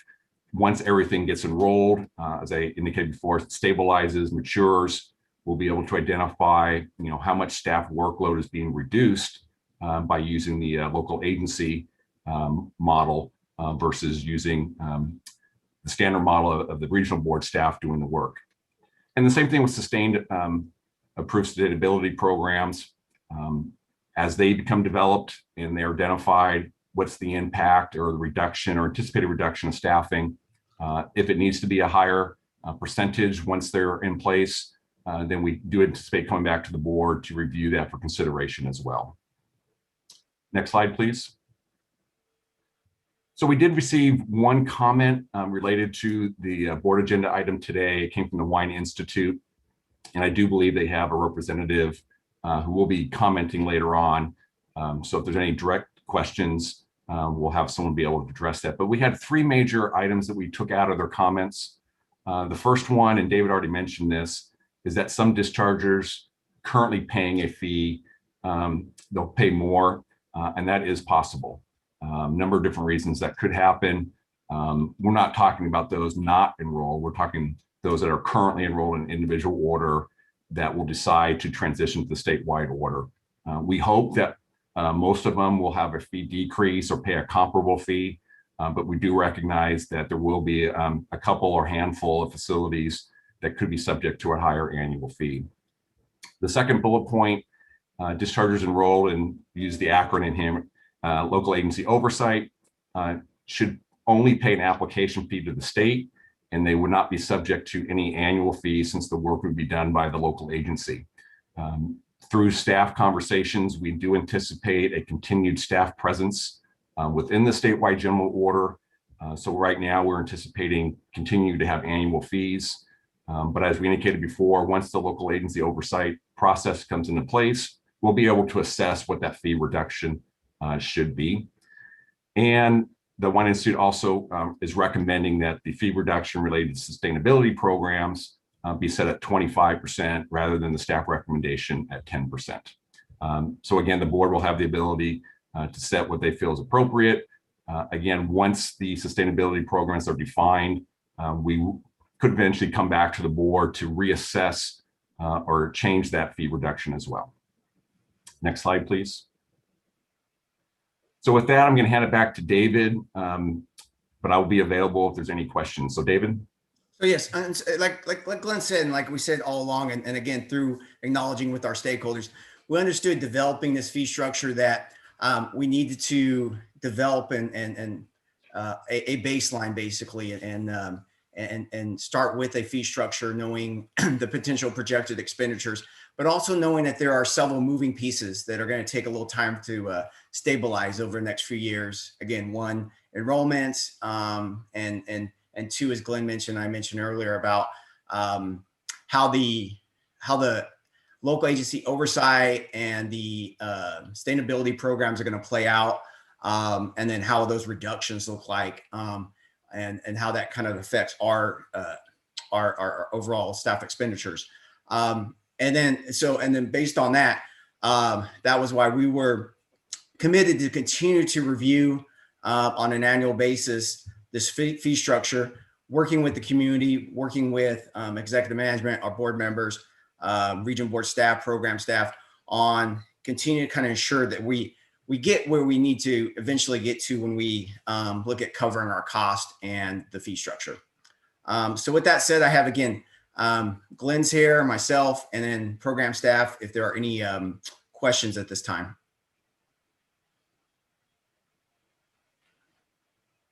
Questions?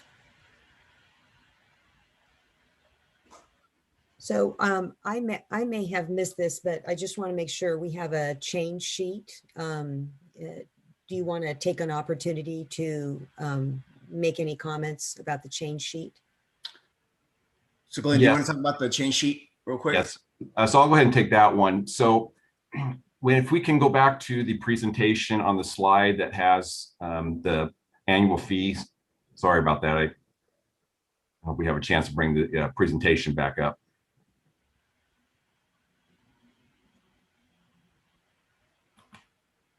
As we're waiting for that, so the bottom or the lowest fee starts at 10,000 gallons of processed water up to 30. There are some instances where a facility may start higher than 10,000, and for various operational reasons may have a year or two where their volume is lower, but they're going to stay within the program. So one of the items on the change sheet was that they would still be assessed the minimum fee, which we're proposing is $750, even if they went below the defined $10,000, 10,000 gallons. And there may be some times where within the conditions of the order, I think it's the condensed nature of a bunch of facilities in the same area, that some facilities may be asked to enroll by regional water boards, even though the volume is below 10,000. So one is that they'll still pay the annual fee, even though they're below the 10,000 on the fee schedule. And the other one is there are some facilities that may start as tier 1. Tier 1 is paying or proposing $750 that will be required to actually enroll as a tier 2. And so one of the items on the change is to require them to pay the minimum tier 2 fee, which is $1,000.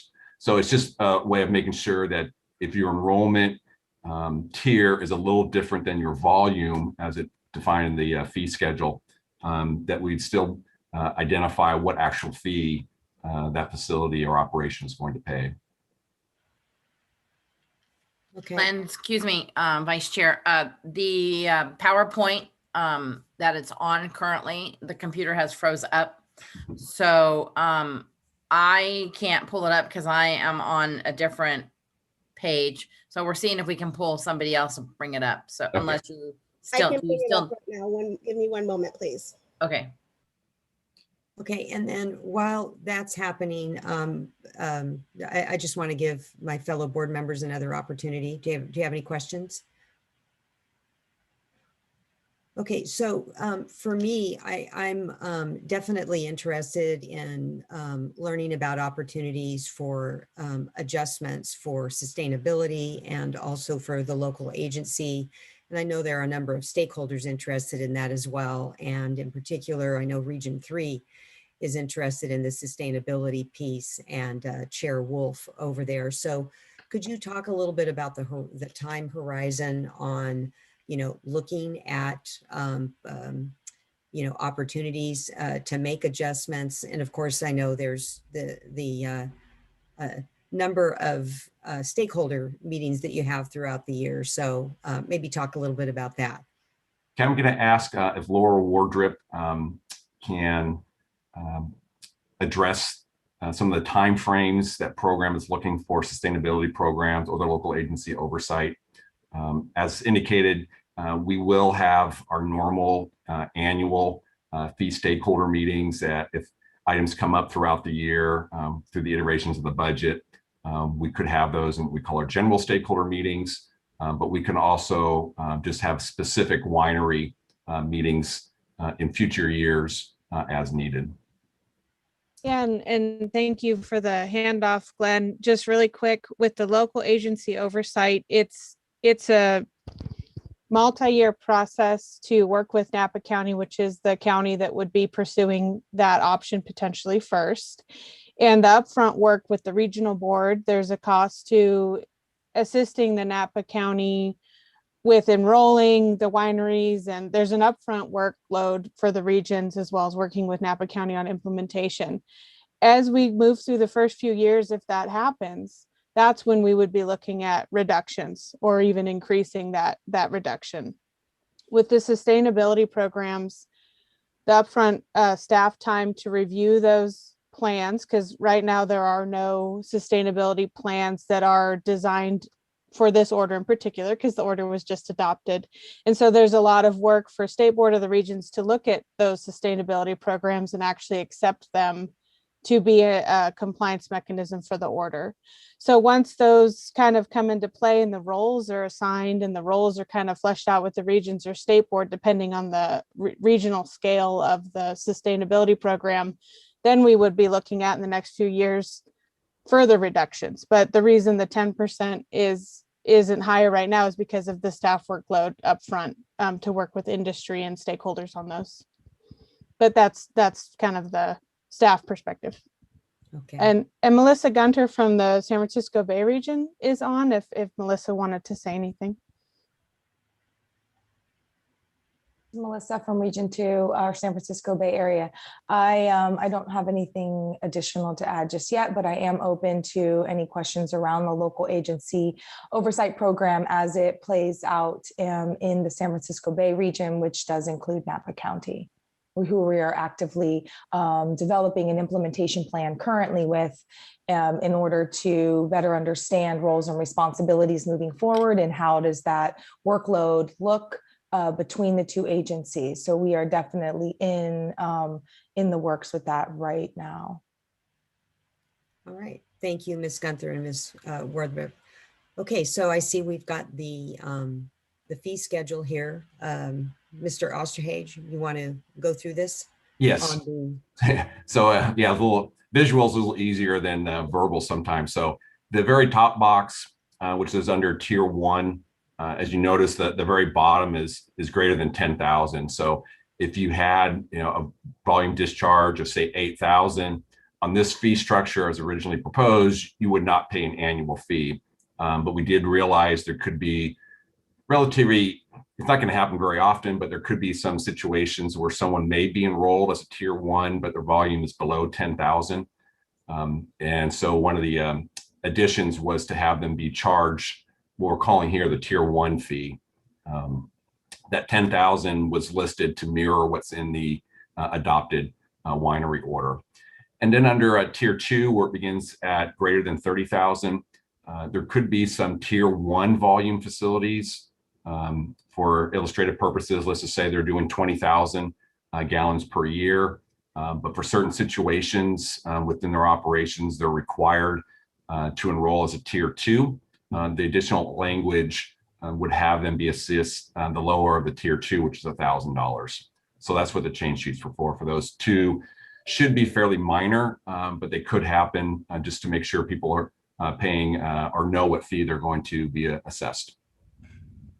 Okay, thank you for that additional explanation. All right, I think unless there are any other questions, we'll move on to comments. And Ms. Townsend. Yes. Hold one moment. So the first speaker we have will be Danny Merkley. Good morning, Mr. Merkley. Good morning. Thanks for the opportunity. I was hoping my colleague Noelle would go first. She is much more detailed and in her understanding of all of this. But anyway, I am Danny Merkley with the California Farm Bureau. I've been working with your staff, with the Wine Institute and others, I think going back to 2015 on this program. It's been a very steep learning curve for your staff, and as new staff has rolled in over that process. I've been working with your feed branch for over 16 years, and they have always been very professional, very transparent, and they're always accessible to answer questions and whatnot. I can't say enough for them, even though I hate their end product. We're supportive of the fee by volume structure, primarily because many of our members are the very smallest wineries. We've got 5, 10, 15, 20 acre vineyards that produce their own wine down in San Diego, up here in the foothills, and other areas throughout the state. So we're supportive of that by volume. These fees do come at a very difficult time with the wildfires and the impacts of the pandemic on many of our small mom and pop operations, as well as the larger winery operations. So it couldn't be at a more difficult time. But remember, as difficult as these new fees are, it's really the cost of compliance that hits us the hardest. Fees are almost more insult to injury than it is the cost of compliance. If you're perceived to have some possible threat to water quality, and in many cases, it just isn't so, but the oversight is necessary. So with that, just want to reiterate that we are supportive of the fee by volume structure that's laid out. So thank you, David and Glenn, for your work on this, and program staff as well. Thank you, Mr. Merkley. The next speaker we have is Carrie Fisher. Good morning. I actually just called in, or in case Danny needed me, but he eloquently stated everything, so I don't have any other comments. Thank you, Ms. Fisher. The next is Joanne Kipps. Hi, hello, good morning. I want to congratulate staff for adopting or proposing the fee by volume. It takes out a lot of uncertainty and ambiguity between offices and even between staff. So that's a good thing. I hope that the state board will, through presentations to state board, people involved in the program can update the state board in terms of their schedule of enrollment, whether the actual time schedule is actually achieved or whether there's a lag period, because I find it to be somewhat ambitious, but I'm hopeful for you guys. So so good job on that. Thank you. Thank you, Ms. Kipps. And the last speaker we have is Noel Creamers.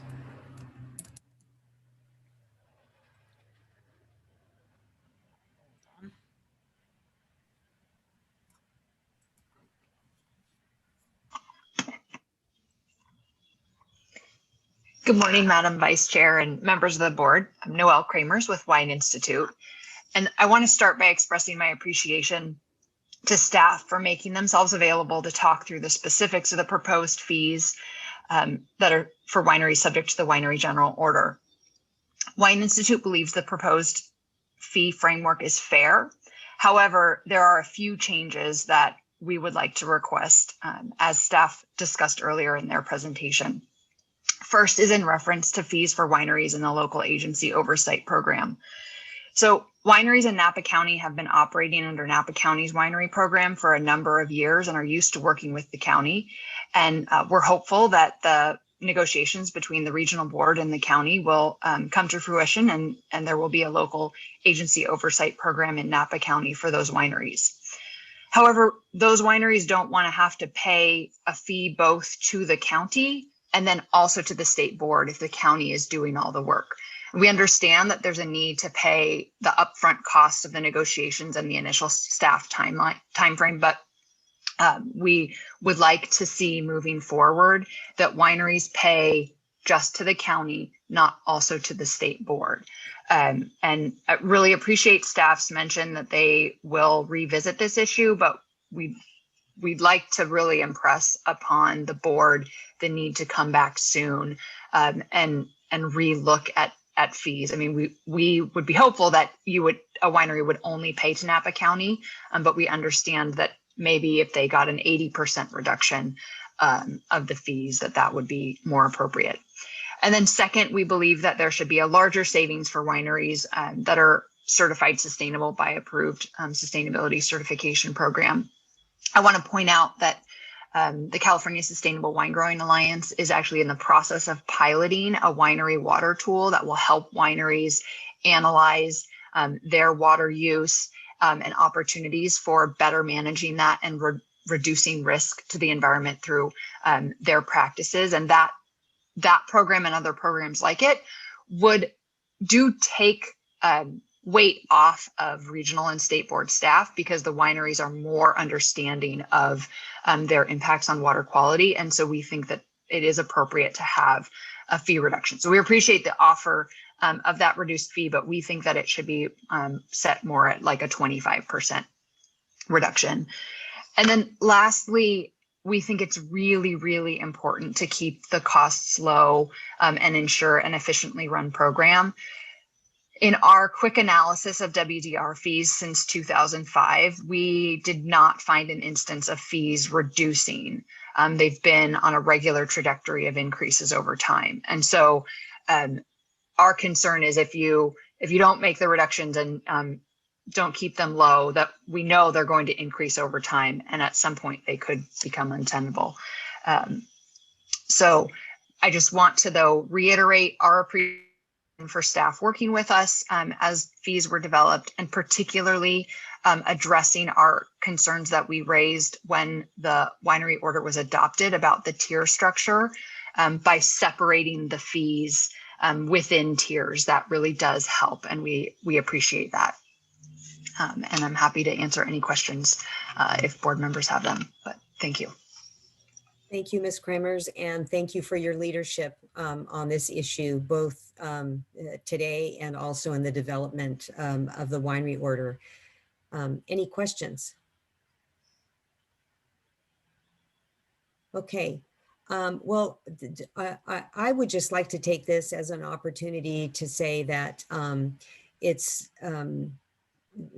although I very much appreciated the opportunity to work with staff and stakeholders on the development of the order, as expected, with any time you have something new, there's still some kinks that need to be worked out. And then also, it's in the name of flexibility and providing for unique circumstances at each of the regions. I think that the order ended up getting a little complex.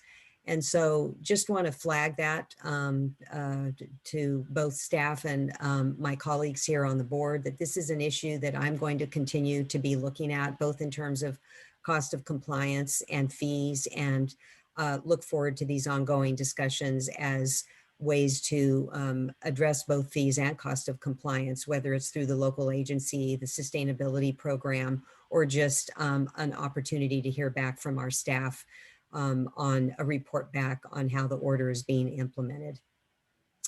So with that, I would invite if any board members interested in making a motion.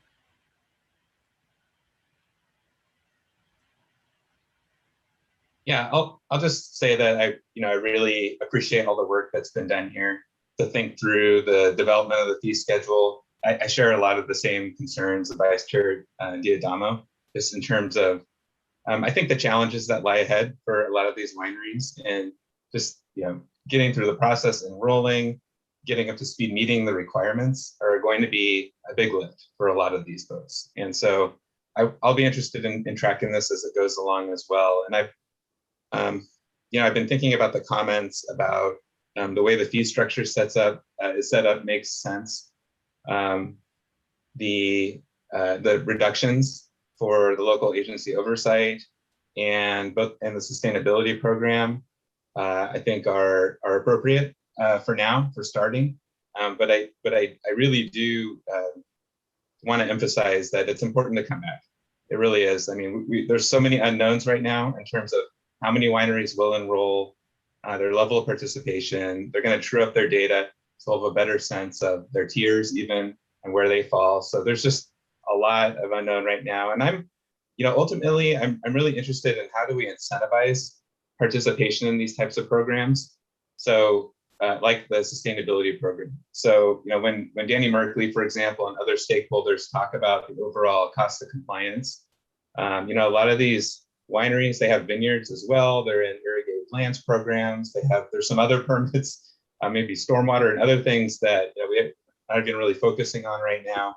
But all these add up, and we're just talking about our state and regional board activities. There's others as well that they have to deal with. So these are true impacts, and going forward, we really should look more closely at the cumulative costs that the wineries are facing, and help that inform our fee setting process, I think.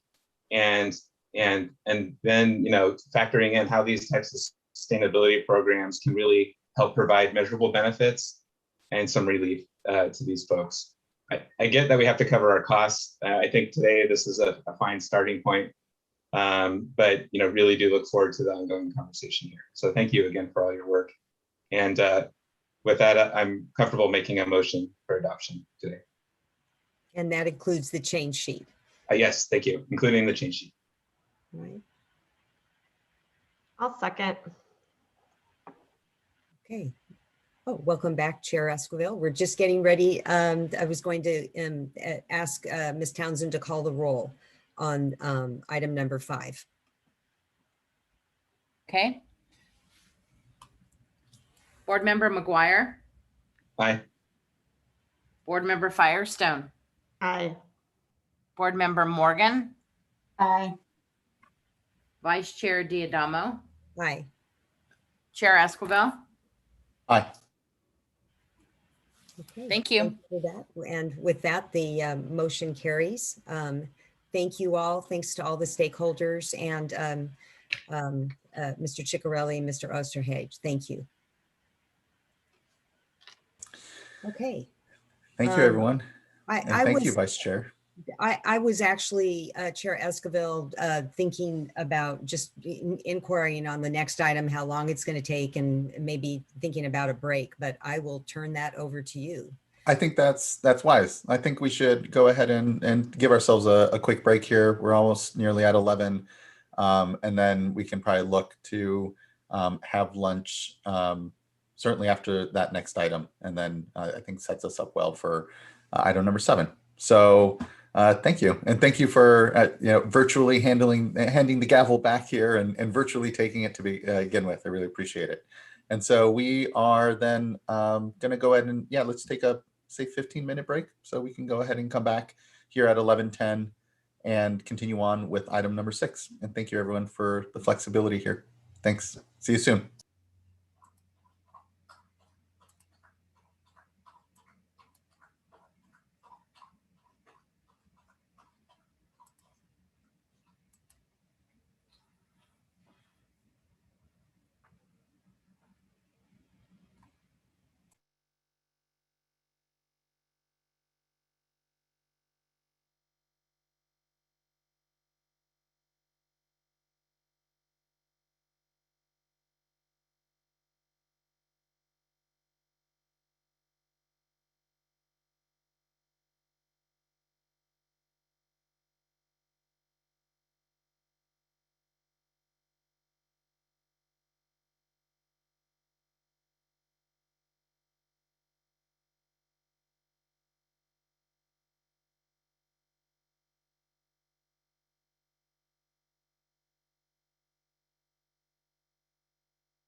Okay, everyone, I think we can begin to gather back.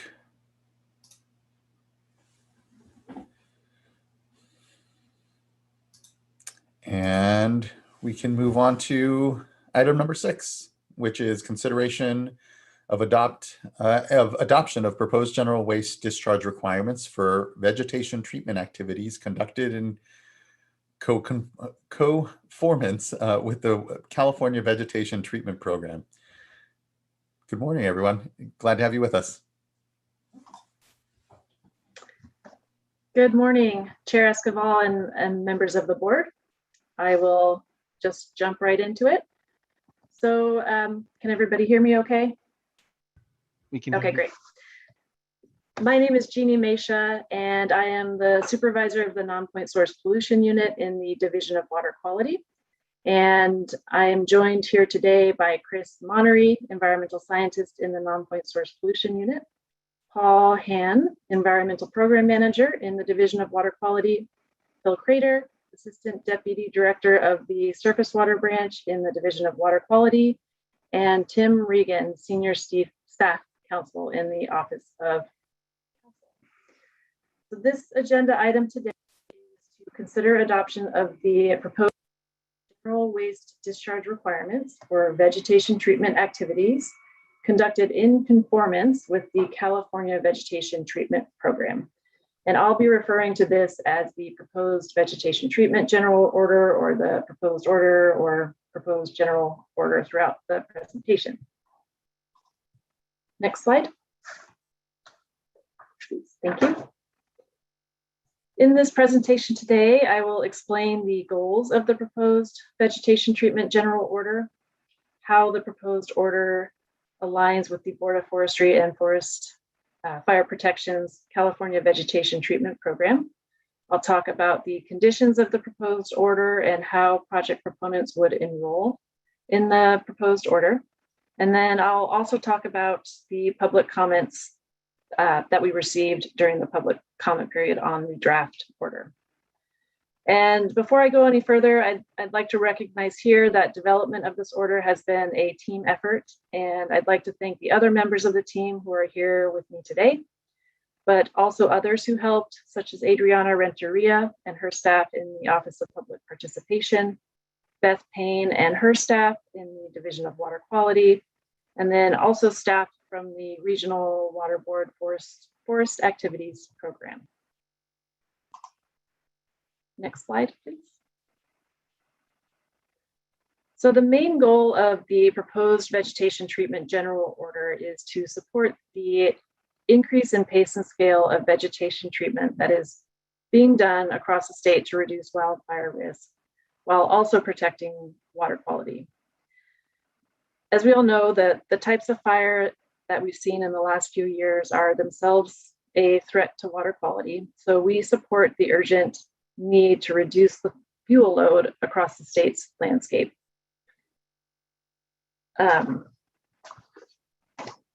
So we wanted to help projects get implemented quickly in order to reduce the impact of these wildfires to water quality. So we coordinated with the Board of Forestry and Fire Protection to align the proposed vegetation treatment general order with the Board of Forestry's vegetation treatment program to streamline permitting. Next slide, please. Before I discuss the conditions of the proposed general order, I wanted to give a quick summary of the Board of Forestry's vegetation treatment program. The Board of Forestry developed this program in response to former Governor Jerry Brown's Executive Order B52-18, which recognized the increased size and intensity of wildfires and ordered the Natural Resources Agency to double the statewide rate of forest treatments within 5 years. So the vegetation treatment program is vital for reducing wildfire risk in the state, and it aims to treat 250,000 acres per year of vegetation throughout a defined area of the state called the treatable landscape, which primarily includes the state responsibility area, but also includes pieces of the local responsibility area. And the way that the vegetation will be treated is through prescribed fire, manual and mechanical thinning of vegetation, herbicide application, and prescribed herbivory. In December 2019, the Board of Forestry certified a programmatic environmental impact report for the program.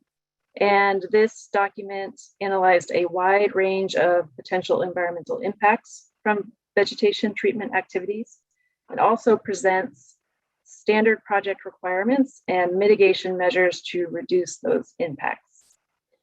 Multiple state departments, including the water boards, collaborated with the Board of Forestry on this environmental document and provided suggestions and considerations that were included in the programmatic environmental impact report. Next slide, please. So now I'll talk about the conditions of the proposed vegetation treatment general order. To comply with the proposed order under consideration today, project proponents would be required to follow the Board of Forestry's vegetation treatment program framework. And what this consists of is working with the California Department of Forestry and Fire Protection, also called CAL FIRE, by submitting information about the project location and project type. It also consists of completing a project-specific analysis that identifies the potential environmental impacts of the project and also identifies the appropriate standard project requirements and mitigation measures to reduce impacts. It also includes making a determination that the project is within the scope of the programmatic environmental impact report. It's possible that some projects may be outside of the scope of the programmatic environmental impact report, and those projects would not be covered or would not be able to enroll in the proposed order. And lastly, complying with the vegetation treatment program framework means actually implementing the standard project requirements and mitigation measures that are identified in the project-specific analysis.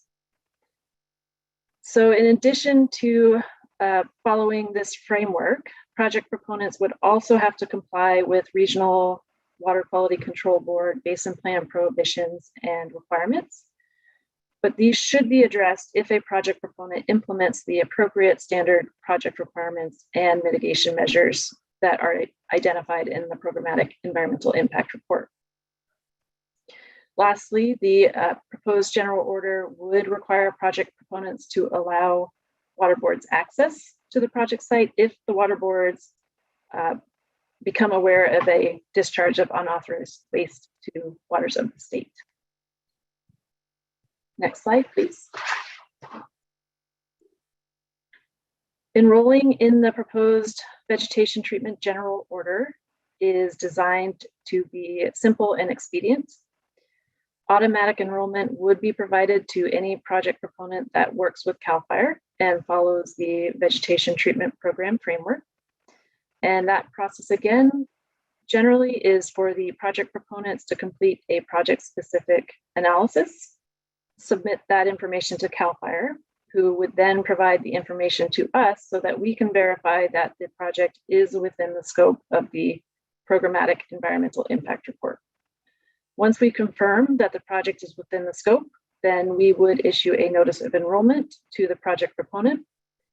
There would not be any fees required for this general order, and there would be no need, project proponents would not need to submit a notice of intent to the State Water Board. Next slide, please.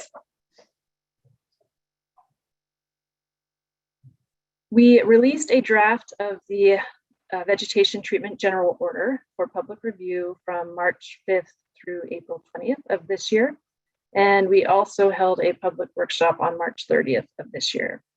We received comments and questions from consulting firms, nonprofit organizations, academic institutions, the public, and other public agencies. So I'll now go through a few slides of public comments and explain our responses to those comments. Next slide, please. One comment that we received was that we should implement a monitoring plan to measure the effects of vegetation treatment projects on water resources. Neither the Board of Forestry's vegetation treatment program nor the proposed vegetation treatment general order requires water quality monitoring. Instead, both the vegetation treatment program and the proposed order rely on implementation of the appropriate standard project requirements and mitigation measures to reduce or prevent significant impacts to the environment. We also received a number of comments and concerns about herbicide use, requesting us to monitor herbicide application and use, as well as impacts from herbicides. Also to only allow herbicides if there is no other alternative, and then also to require a site-specific evaluation of herbicide use that involves State Water Board on those decisions. The vegetation treatment program includes certain practices that are designed to reduce or avoid significant impacts, and therefore the proposed vegetation treatment general order would require that these practices are implemented. And these practices include obtaining all required licenses and permits prior to herbicide application, adhering to label directions for application rates and methods, using an applicator who is appropriately licensed by the state, and then also not applying terrestrial or aquatic herbicides within watercourse and lake protection zones of class 1 and 2 watercourses, if feasible. And if that is not feasible, then only applying herbicides by hand that are labeled for use in aquatic environments, and also notifying the regional water quality control board no fewer than 15 days prior to herbicide application.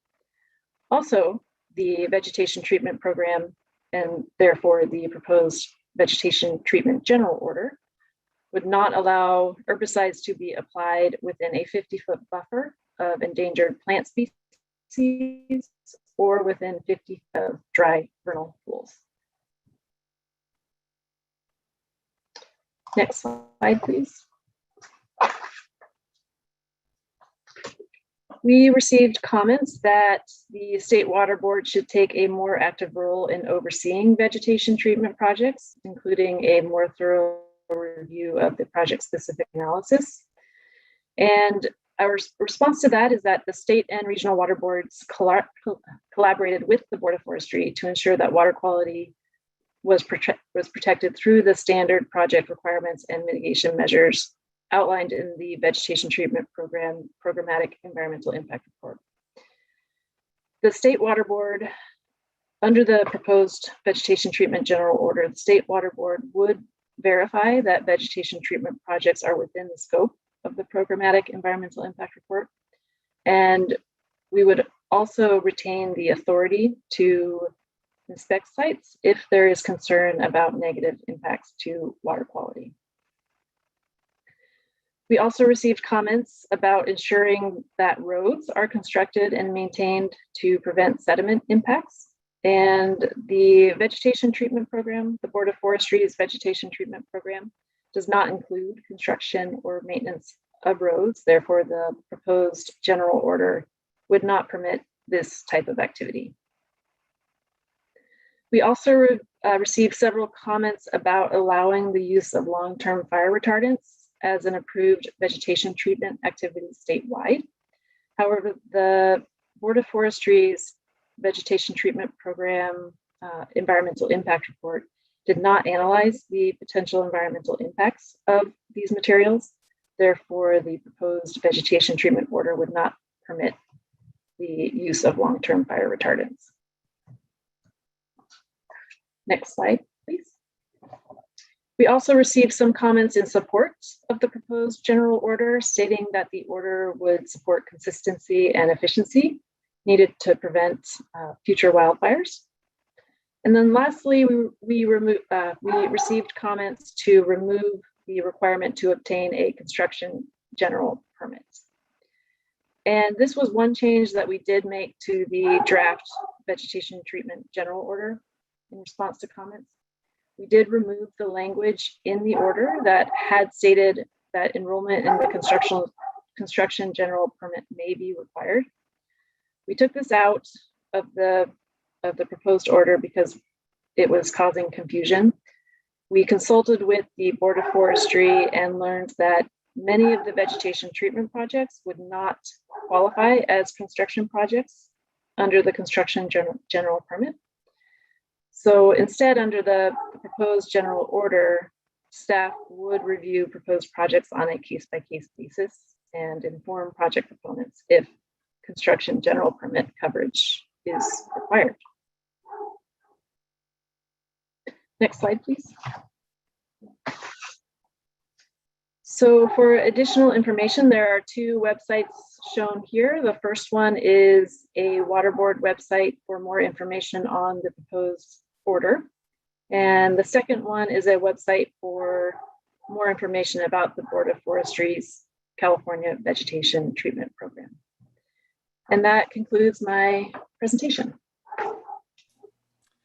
Thank you so much, Ms. Macia. Really appreciate the really incredible work by you and the rest of the team on this order. This general order is really going to help streamline a lot of the activities associated with our vegetation treatment goals here in the state. And so just really appreciate the great cross-agency work that has gone on to develop the order, to help it be responsive to what are, again, very difficult conditions given the wildfire risk that we see and growing risk of wildfire and the need to continue to treat and reach vegetation treatment targets. So I know that this general order will help streamline a lot of that work, and just appreciate the good quick work that's gone on and even thought of continuing to improve. I know this this program and this order even in the years ahead, knowing that it will continue to be a really important one. So just thank you. No questions off the bat. I see here we have about 3 individuals looking to comment. Look to my fellow board colleagues, so if there are any questions or comment to provide. And hearing none, we can move to our first commenter, which is Danny Merkley.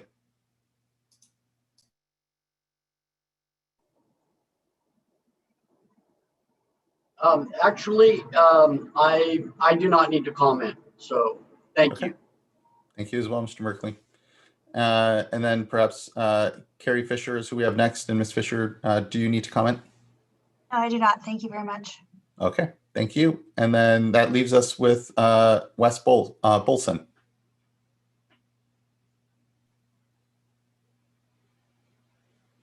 Thank you, Commissioners and Board. I wanted to just comment on the great work that the team is doing, specifically around the long-term retardants being used under the VTP. And Jeannie, I know we received a lot of comments and you commented on that. And hopefully some of the work that we're doing in the state of California already with CAL FIRE, obviously to prevent devastating wildfire ignitions. They're being tiered to the federal EIR that the U.S. Forest Service was issuing. So it'll be a comment or a note would be simply because the VTP didn't include long-term retardants approved by the U.S. Forest Service, approved by the U.S. government for use. It tiers, CAL FIRE tiers to the federal EIR on that. And so hopefully we'll still figure out some great ways of working with the board and with you as we are applying it with utilities and transportation agencies and with others in the state of California in their rights of way under a federal EIR and under a NEPA that has been completed on long-term retardants. So even though it wasn't, we were trying to make sure it was explicitly in the VTP and how it would be handled, we'll hopefully just handle through the normal wildfire prevention and wildfire mitigation efforts in the state. So thank you for allowing me to comment. Thank you, Mr. Wilson. I know that we want consistency across the landscape, knowing that we have always quite the patchwork of local, state, and federal jurisdictions on these lands, and knowing that this program here is targeted toward these state lands at this point. I just appreciate the cross-pollination from the federal land side of things and making sure that we have and/or have an eye toward consistency across the landscape, knowing so much of our landscape is owned on the federal side, and the success of these vegetation treatment programs, the ability to really start to bring down the risk to wildfire is going to be dependent upon our ability to really do that cross agency work. And so appreciate that. Thank you. Any other questions, comments, or considerations from my fellow board colleagues? And if not, I would entertain a motion. And just again, very thankful for the great work that's gone on, this streamlining work, just really critical in this time. So appreciate it.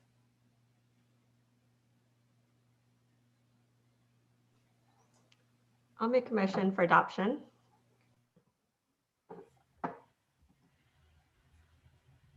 I'll second. Great. Ms. Townsend, can you please call the roll call vote?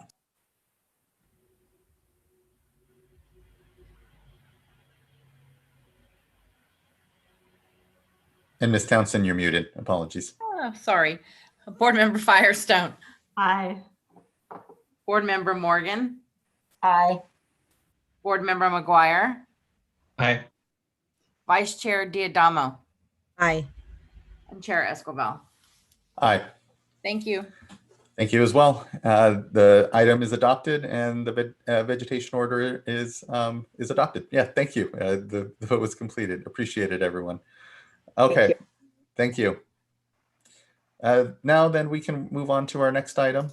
We are moving on to item, not actually, I did mention a lunch, but that item went quicker than I had anticipated. So we'll just move on to item number 7, which is now, actually I have an opening statement for, hold on one moment, as I make sure I have my proper statement, as I say my magic words here for this item.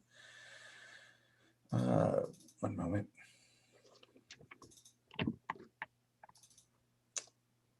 Okay. So welcome to this public hearing for the receipt of oral comments on the Clean Water Act Section 303D impaired water body listing recommendations for the 2020-2022 integrated report and draft staff report.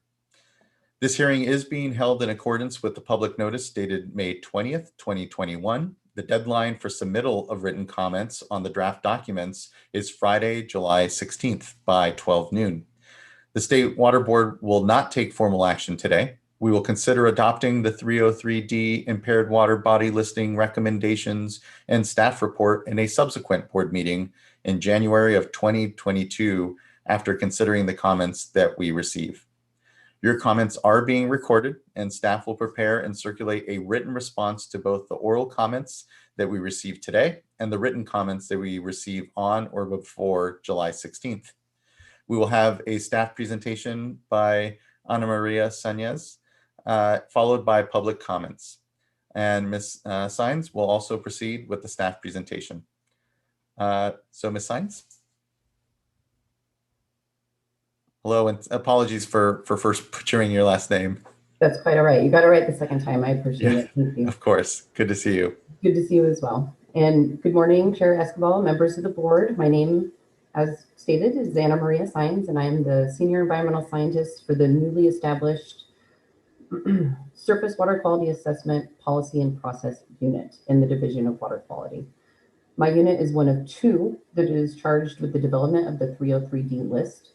The other unit is the Water Quality Assessment Tools and Support Unit, which is led by Lori Weber, Senior Environmental Scientist. I'd also like to introduce Kira Tussaud, an environmental scientist from my unit, who is lead staff for the public process portion of the project. Also with me here today from the State Board is Rebecca Fitzgerald, Chief of the Standards and Assessment Section, and Assistant Chief Counsel Phil Wiles. There are also a number of regional board representatives on the line today. I do want to note that I'm not going to introduce the full list for brevity, but I'd like to introduce a representative for each. From the Central Coast, we have Mary Hamilton, Senior Environmental Scientist and Manager for the Basin Planning, Integrated Report, TMDL, and Non-Point Source programs. From the Central Valley region, we have Executive Officer Patrick Palupa. From the San Diego region, Chad Laughlin, Senior Environmental Scientist for the Monitoring, Assessment, and Research Unit. And from the Colorado River Basin, Nadim Securi Ziwar, Senior Environmental Scientist of the Water Quality Standards and Non-Point Source Unit. As mentioned, the purpose of this item is to receive oral comments on the proposed 303D list portion of the 2020-2022 integrated report. After my brief presentation, we will be listening to comments and plan to develop a response to comments document, which will be released with the revised integrated report prior to board consideration. Next slide, please. During today's presentation, I will provide a short overview of the integrated report process, a summary of the proposed statewide 303D list, followed by a summary of listings and delistings by pollutant type. And then I'll close by outlining some important dates and next steps before I open it up to questions. Next slide. This slide illustrates how the integrated report is structured. It consists of two parts, the 303D list of impaired water bodies and the 305B condition report. Both are prepared to meet requirements of the Clean Water Act. Impaired water bodies are those where collected data reflects pollutant levels that exceed numeric thresholds that are in place to protect beneficial uses. Federal law requires that the 303D list is approved by the US EPA. The State Water Board's adoption of the 303D list serves as a recommendation to the US EPA. The other portion of the integrated report is the 305B report, a report on the overall condition of surface water quality. It is included in the integrated report, but it does not require State Board or US EPA approval. Therefore, we do not solicit public comments on this portion of the integrated report. I'd also like to note here that the integrated report must be submitted to the US EPA by April 1st of every even numbered year. Next slide. The Water Quality Control Policy for developing California's Clean Water Act Section 303D list or listing policy is the statewide policy that lays out a standard approach for how we develop the 303D list. It describes conditions that must be met to determine if a water body is listed as impaired or if it can be removed from the 303D list. These conditions, also called listing factors, describe statistical tests that are used to determine if water quality objectives are exceeded. The listing policy also contains requirements on how the assessment program is implemented. These requirements include how data is solicited, how we evaluate data for quality, how we map water bodies, and how we report and administer the public process. The listing policy was adopted in 2004 and amended in 2015. Next slide. This slide illustrates how we organize and report on assessed data. First, lines of evidence, or LOEs, are developed to show how we compare the data to a numeric threshold. This is how we answer the question, is there evidence here that a beneficial use is supported? We combine all our LOEs for a pollutant detected in a particular water body and make a decision. This is how we answer the question, based on all the lines of evidence, is the water body impaired for a pollutant? As you can see here from this graphic, we display LOEs and decisions for all pollutants detected in a water body in that water body's fact sheet. These are considered individual 303D listing decisions. So that's why you'll hear that a water body may be impaired for pollutant A, such as bacteria, and for pollutant B, for example, mercury. Water body fact sheets are contained in Appendix B of the integrated report for anybody's reference. Next slide. Once all the decisions are completed for a water body, it is placed in an integrated report condition category, which informs the 305B portion of the integrated report. There's a lot of text on the slide, so I'm going to walk through these conditions verbally.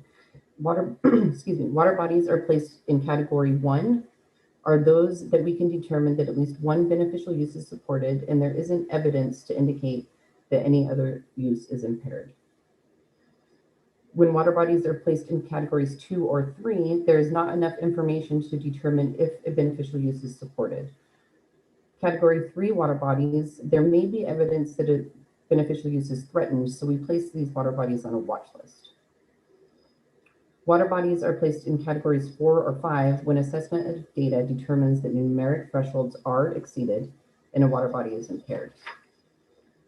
These categories help us prioritize how the impairment may be addressed through the development of a total maximum daily load, otherwise known as a TMDL, or alternative program in order to restore the water body to meet water quality standards. Category 4 water bodies, a TMDL is not needed because a TMDL has already been developed and approved by the US EPA. Another program is being implemented to fix the impairment, or because the impairment is caused by pollution, such as low flow conditions or hydromodification, not a pollutant, such as bacteria or pesticides. Finally, all waters placed in category 5 are those where at least one impairment exists and a TMDL is needed. Next slide. Next, I'm going to get into some of the specifics on the 2020-2022 integrated report. The listing policy allows us to assess data from 3 regions each cycle. These regions are commonly referred to on-cycle regions. For this cycle, this includes the Central Coast, Central Valley, and San Diego regions. Additionally, regions may opt to assess data during the off-cycle. The Colorado River Basin did so for the 2020-2022 integrated report. All readily available data, as defined in the listing policy, received prior to the data solicitation cutoff date of June 14, 2019 were considered. Typically, what happens is the regional water boards adopt their listing recommendations after a regional public process. The State Water Board then compiles the list and proposes it to the State Board for adoption before submitting to the US EPA. For the 2020-2022 integrated report, the State Water Board is administering the public process for all regional water boards. This procedure is consistent with the listing policy and a settlement agreement the State Water Board entered into with the Earth Law Center. Also, I want to note that the 2020-2022 integrated report combines 2 listing cycles. Next slide. In order to develop the 2020-2022 integrated report, staff at the state and regional water boards evaluated over 4.2 million rows of data. This is about a 200% data input increase when compared to data evaluated for the 2018 integrated report.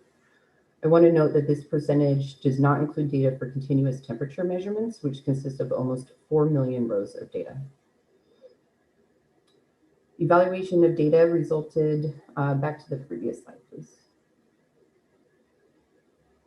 Evaluation of data resulted in the development of almost 86,000 lines of evidence for over 1,600 water bodies, which is a 185% increase from 2018. This resulted in the development of over 25,000 decisions, which is a 280% increase. Before I go on to some of the more details, I wanted to take a moment to thank data providers for their contributions to the integrated report and working with us throughout the process. And I would also like to acknowledge and congratulate staff at the state and regional boards on the tremendous effort they underwent to assemble, evaluate, and assess this data.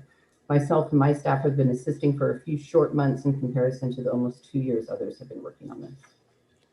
Thank you for that, Ms. Sines. I just have to say, folks, if you don't mind going back to the last slide that just has some of those stats, just the incredible increase in the productivity and processing of the lines of evidence into everything is just really incredible.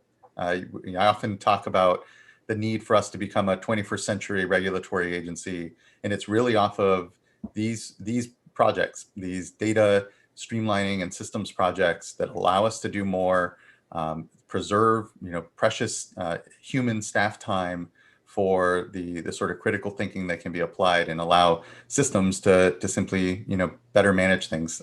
This is just unsung often and not praised enough. Just this incredible progress that we've seen these last years, and as we see just exponentially at this point, growing our capacity to assimilate data, and look forward to when these chances and opportunities to move this program to more real time even, and greater and quicker decision making on our part to help be protective of water quality and make sure that communities are understanding just even what the conditions of their water bodies are, and lead to then solutions and conversations on how to address them. This work is so important, and I know it was so labor intensive for so long. It's still so labor intensive, but these improvements that have been made, I'm just blown away. So I just wanted to kind of pause and echo that thanks to all the great work I know that has been going on to make this real. So thank you. Thank you for that. Next slide, please. This table shows the total number of impairments by region. The first column shows the total number of impairments as approved in the 2018 integrated report. The second and third column contain a count of recommended new listings and delistings. The last column includes a total number of listings for the 2020-2022 integrated report if all recommendations are adopted.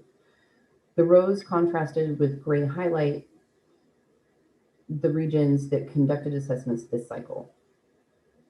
And before I go on, I just want to remind the audience that once a water body is placed on the 303D list, the regional boards have the opportunity to prioritize which impairments they will work on.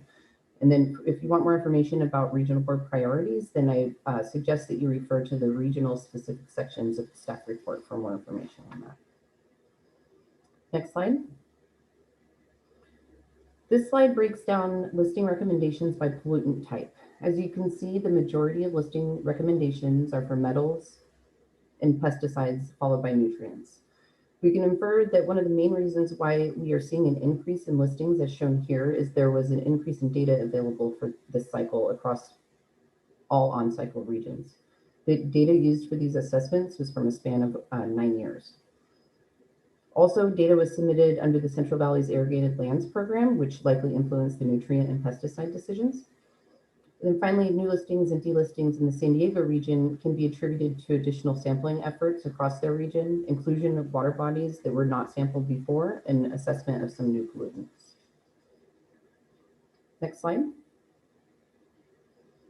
In contrast, this slide shows the delisting recommendations by pollutant type. As you can see, the majority of delisting recommendations are for bacteria. This can be attributed to the fact that this was the first integrated report where a broad application of statewide bacteria water quality objectives were applied for the protection of human health during water contact recreation. Statewide bacteria objectives adopted by the board in 2018 are protective of the Rec 1 beneficial use and are considered a better indicator of impairment than objectives that were used previously. For a little more context, this was the first time fecal coliform data were not used to determine standards attainment in fresh waters, and total coliform data were not used in any water body types.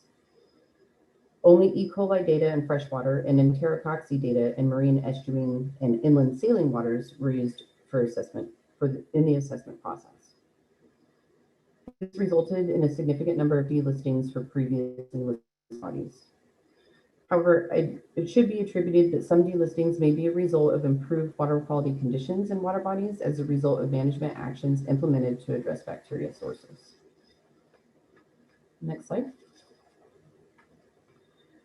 On June 4th, we released the draft integrated report and associated staff report. This date marks the start of the public review and comment period. On July 16th marks the close of the public comment period. If anyone wishes to submit a comment letter, the information on how to do so can be found in our public notice posted on our program's webpage. I've also provided a URL here. It is our goal to release response to comments and any revisions to the integrated report in December of this year and bring the integrated report for board consideration in January of 2022. Then we will submit to the US EPA no later than April 1st of 2022. Next slide. And with that, we are happy to take any questions and are also looking forward to hearing oral comments. We will be listening carefully to those comments and will provide responses in writing. And with that, I will close. Thank you so much. Thank you. Really appreciate the graphic breakdown on just the listings and delistings, what they're for, the constituents, and even digging in a bit into the explanation for why we may be seeing certain listings here and then delistings when it came to E. coli and total coliform. So appreciate definitely all of that context, and no real question other than maybe just even looking out beyond this report cycle, anything to kind of preview, sort of just thoughts around the integrated report. This is one of those things that, it is a routine thing that is required here at the federal level as part of the Clean Water Act. So it's a long-standing component of the board's work and its program. What has changed is just the level of data that we are assimilating and using systems, again, to make decisions around. So just kind of wondering, if you have any thoughts on just the landscape, a little longer term, and just any question or just thoughts around that. Again, because I just look at just my term here on the board so far, these last 4 years of the integrated report, where I know at first we were behind, right? It was really on the regions to complete a lot of this work oftentimes. And it's been this kind of balance of taking it a little in-house a bit at the state board level, doing these process improvements, but appropriately keeping balance here with the regions as they go through their principal work on this. But I don't know, it's been great to see us catch up, I guess I'll just say, on the reports here, but importantly, just exponentially be seeing this sort of data assimilation. It leaves me kind of wondering, what we might see in the years ahead, just kind of forecasting out if there are any sort of thoughts around it. Yes, definitely. I think that we can speak to a few efforts that we are undertaking. I mean, first and foremost, there's the establishment of my unit that provides additional resources to help with the public process and assessment side of things. It's really adding a lot to the workforce to help get things across the finish line, and then also allows time for Lori's unit to work on consistently improving the tools that we have to evaluate, organize, and assess the data. So as we see an increase in data inputs, as I'm sure we will over the years, we are also making the effort to improve our processes on multiple fronts. Rebecca, did you have more to add? I'll just jump in for a minute, Henry. I think you see a culmination of years of work that the program has been on streamlining their data processes, figuring out ways to run multiple solicitations and multiple analysis for multiple years at the same time, which was not available a few years ago. And having a strict deadline from the court always provides incentive to keep me and you out of contempt of court. And I appreciate that from the staff. Yeah, thank you, John. Ms. Fitzgerald, anything you'd like to add?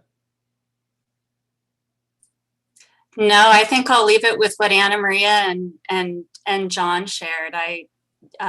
Well, I will add actually one more thing, if I may, which is that we are speaking to the fact that we are running multiple integrated report cycles simultaneously. We're actively organizing the data that was submitted for what will be the 2024 integrated report cycle, and compiling it, organizing it, doing the QA, the quality control, and starting to work on doing the automation of making sure that we can do those automated LOEs. I want to say, I don't have the numbers right in front of me, but I think we're looking at 6 million or so data rows for the 2024 cycle.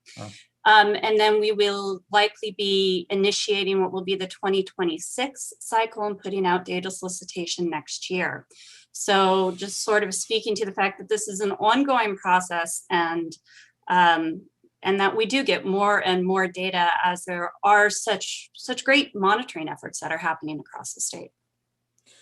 Yeah, I really appreciate that. That what we're seeing the benefit of is more integration and just the routine monitoring that may be going on for other programs. But once we get it into, I think, is it CDN, that most of this data kind of pulls into, allows us to then make decisions off of data that's coming in, again, off of other programs or other, I think again of the Irrigated Lands Regulatory Program pulling in additional data because of just the better integration there. But it's also, activities from other state agencies.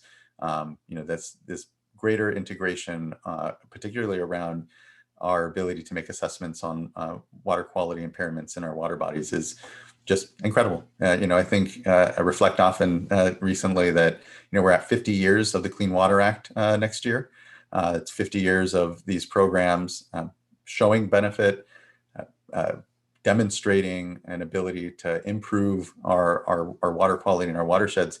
But if we want them to really be successful these next 50 years, knowing that there's still incredible challenges out there, looking at the number of listings and impairments, we're going to need to continue to refresh and reinvigorate.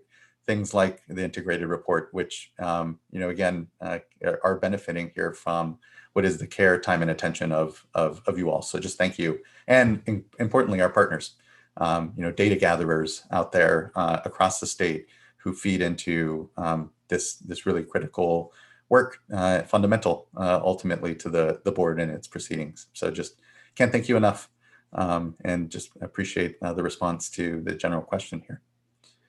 Fellow board colleagues, thoughts? It looks like we have about 5 folks looking to provide comment, but by all means, questions. Yeah, just a quick comment. Thank you. Just echoing all the accolades and the just huge workload here, and how much you've accomplished. Really impressed with the work, and so impressed. When I hear about delistings, I get excited. Obviously, some of the reasons are for, as you mentioned, are for change standards and kind of redirecting in that way, and that's fine. That's us learning more about the science, about our water quality risks, and looking and updating each watershed and water body pollutant parity listing to reflect that. That makes sense. But the other ones, the success stories, the ones where dischargers have really invested in their watersheds, have actually achieved the standards through those investments and through greater monitoring and greater awareness. Those are the stories that I want to hear more about, that we need to be able to tell. And I know we've taken stabs at this. We've done this through our performance report, through different reporting, but I still think we can do better at sharing what those stories are. And even here with this, today I would like to hear if you have thoughts on any specific examples, if not later, just what some of those success stories are, and how dischargers and others have really collaborated to achieve these standards, because they are challenging. And the more we look and the more we know and the better we understand the science, honestly, the more challenging it's looking. So we have a lot of work to do. So it's important to celebrate the small victories. And that's just what I want to see us focus a little bit more on going forward. I'll leave it at that for now. Thank you, board member. I'll just echo everything that both of you said. That was both our what was going through my mind, and just to add, Sean, to what you said, I think this is a great example of an opportunity to lift up outcome metrics of how well are our programs able to achieve the outcomes we're trying to do. And obviously it's not, we don't have total control. We have the regulatory programs, and really the folks that are doing the hard work are those, dischargers and local water protection programs to get the outcomes we need. But I do think this is a good example of an opportunity to do that. And again, I know we're doing some of that in some of the success stories in the annual report, like you said, board member, but I just couldn't help but take the opportunity to reiterate this is a chance to do some outcome metrics, thinking about these are core goals we have as an agency, and being able to lift that up. And again, do that in a way that also is pulling out which ones of these are really about achieving water quality, and not only just changes in data and methodology and standards, which are also important, but maybe not the core outcomes that we're trying to look at through metrics. But anyway, I just echo both thanks, impressive, amazing data, improvements in systems, and also just everything that you said, Sean, I think was top of mind. So appreciate it. Thank you. Thank you. Other board colleagues, and we can start to go to comments if not. Okay. And I note, Mr. Buckley or John Buckley, you have your hand up. I think you're second on here, so you can go ahead and go first.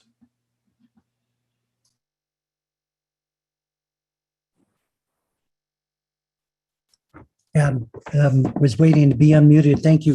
So it's now good afternoon, and thanks for having the moment to be able to share I'm John Buckley, Executive Director for the Central Sierra Environmental Resource Center, and we're located in Twain Harte, northwest of Yosemite.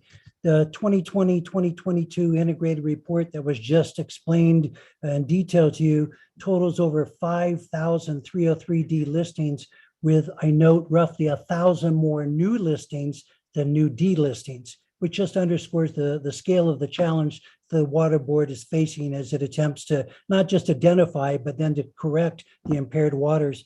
And after reading through the report and really looking at it with scrutiny, the focus of these comments is to share for our center our strong support for the recommended 303D list that was produced through the exhaustive efforts of the Water Board staff.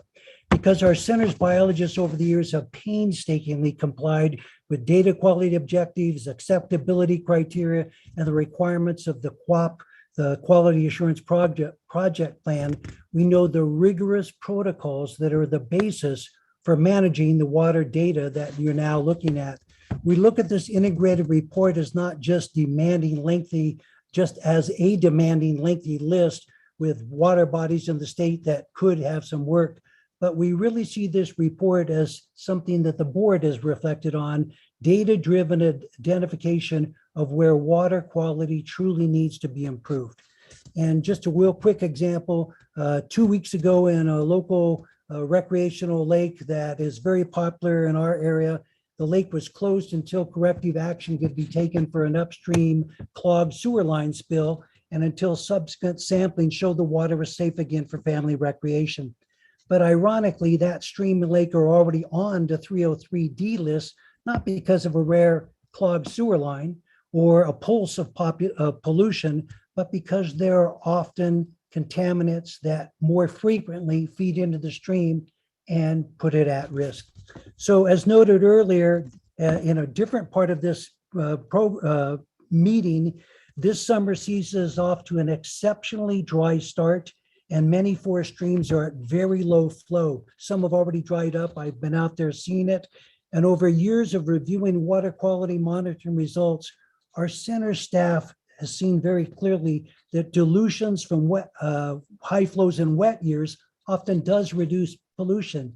So conversely, this year, when 303D listed forest streams suffer very low water flows that will dwindle even more by late summer, there's especially high potential for contamination to rise to undesirable levels. And I want to emphasize that point. So in closing, I note that the latest extremely dry water year underscores how important it is for the state to identify impaired waters and to prioritize corrective actions.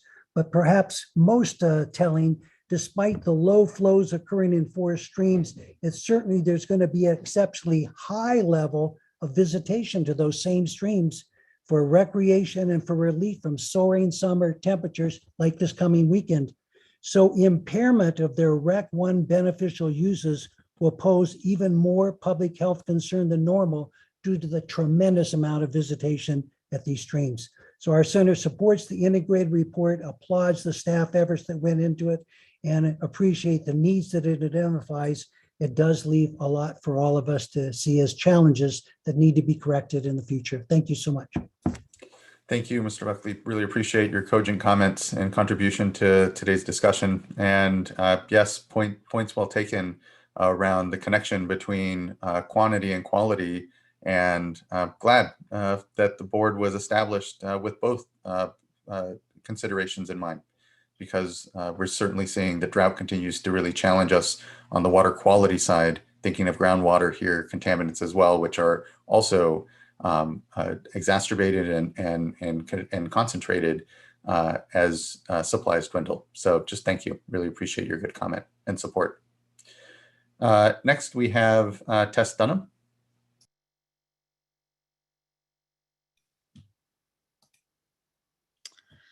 Hello, good afternoon. Tess Dunham with Consories and Conway, here today representing the Pyrethroid Working Group. The Pyrethroid Working Group is a consortium of the major manufacturers of the pyrethroid pesticides. And we have been highly involved in California for a number of years, working with DPR and the regional boards on looking for proper stewardship, providing education, outreach to both the urban and the agricultural sectors on making sure that our products are used properly and following all label restrictions, as well as just common sense and good knowledge. With that, we have worked with a number of the urban stormwater agencies and are now actively engaged with the Central Valley and now the Central Coast coalitions, helping to provide stewardship and education outreach materials for the proper use of pyrethroid materials. Through our involvement over the years, we worked very closely with the Central Valley Water Board in its stakeholder process, which included, a number of different stakeholders in the development of the Central Valley Basin Plan Amendment, which is a water quality control program that is specific to the pyrethroid pesticides. A big component of the control program is looking at pyrethroids in the fact that they are what we call a hydrophobic material, meaning that they tend to adhere to sediment and they bind to sediment very closely. And so we often, it is not as much the water column potential impacts from pyrethroids, but it's the sediment based. With that, typically we're looking at the bioavailable portion in water that could be problematic. And with that is basically looking at that dissolved fraction, much like we do with metals, where the CTR has metal criteria that are based on the dissolved versus the total fraction. Pyrethroids are similar with respect to the bioavailable portion is the portion that is of the greatest concern for the environment.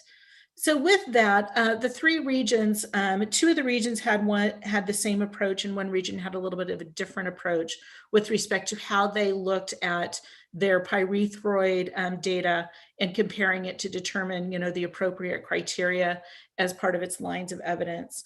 Region 5 and Region 9 followed the approach that is within the Basin Plan Amendment, which was adopted by this board, which is really looking at just that dissolved fraction, utilizing, if you don't have the dissolved data directly, utilizing an equation that was adopted by the Central Valley Board and this board as part of that Water Quality Control Plan Amendment. We support that approach. We do think that is the proper scientific approach when you are evaluating pyrethroid data to determine whether it's going to have an impact and impair beneficial uses. Region 3, based upon our review of the 303D report, either used the total fraction or did not specify whether it was the total or dissolved. So, we think consistency with respect to the water quality criteria and the valuation for the integrated report is important across all of the regions. And with the fact that we do have the Basin Plan Amendment that this board has approved, we would encourage the board to go back or look or have Region 3 reevaluate its pyrethroid data, looking at the dissolved fraction, as was done with Region 5 and Region 9. And again, that would make it consistent. And we see that as being something being consistent in the integrated reports going forward. The only other comment we would have is for Region 5, who has gone through a very long stakeholder process to develop the water quality control plan, which involved POTWs, urban stormwater, agriculture, Department of Fish and Wildlife, many others that were involved in that process concerned about the impact that pyrethroids can have on the environment. We, have a pyrethroid control program for the Central Valley.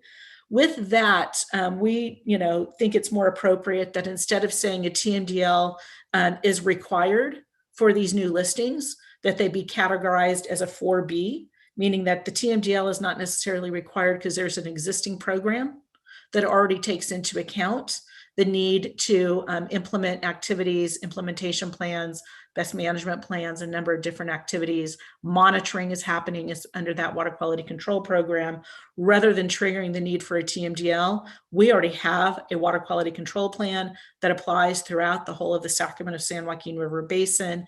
That to us is the appropriate place for the implementation activities with respect to meeting beneficial and making sure that we are not impairing beneficial uses from the use of pyrethroid pesticides. So those are the comments that we would make with respect to the report. We will be putting those and submitting those in writing on July 16th, but appreciate all the effort and more than happy to answer any questions anybody may have. Thank you, Ms. Dunham. I appreciate the comments and we'll reflect on them. Any questions from fellow board colleagues? Okay, seeing none. Thank you. Appreciate the contributions today, Ms. Dunham. Next, we have John Helly.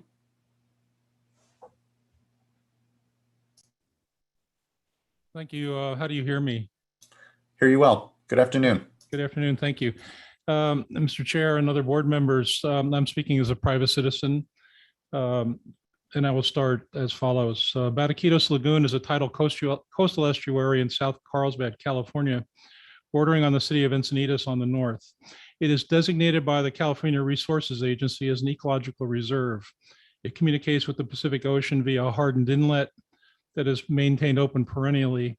A heavily used beach is just to the west of the lagoon with Pacific Coast Highway 101 embedded in the landscape with a bridge crossing the lagoon inlet. Recently, a large hotel, the Alea Maria, has opened up above the beach. As I have thoroughly documented elsewhere in the California Coastal Atlas, a website I maintain, the city of Encinitas has been dumping stormwater into the back of the beach for decades and is now implementing a complex new storm sewer that is yet unpermitted by the California Coastal Commission, and which will by design dump much larger volumes of wet season stormwater and store contaminated dry weather flows to be purged during storm events. 2 newly functioning outfalls have been added to the historic outfall as part of the design. I am speaking to you today to draw your attention to the fact that, in my opinion, the city of Encinitas is doing this in such a way as to evade regulatory oversight with the intention of dumping contaminated stormwater into a listed water body, Bataquitos Lagoon. Bataquitos Lagoon is on the 2018 303D listing and is also on the new list for 2020 and 2022. What good is the listing process that you are engaged in here today if the regional and state water boards fail to enforce its purpose? For example, Bataquitos Lagoon has no TMDL, and there's apparently no plan to develop one, although it has been on the 303D list for years. Whose responsibility is this anyway? The state board, the regional board, the US EPA, the Army Corps of Engineers, everybody, nobody, or some combination? I have submitted a detailed complaint to the San Diego Regional Water Quality Control Board in March 2021 and still have no written response. I was recently informed through a phone call with a junior staff engineer that the regional board finds no problems with what the city is doing, although I still await the rationale for this determination. It is my opinion that I only received this communication because I complained additionally to the executive director that I could not get a response from the staff who I had been directed to communicate with.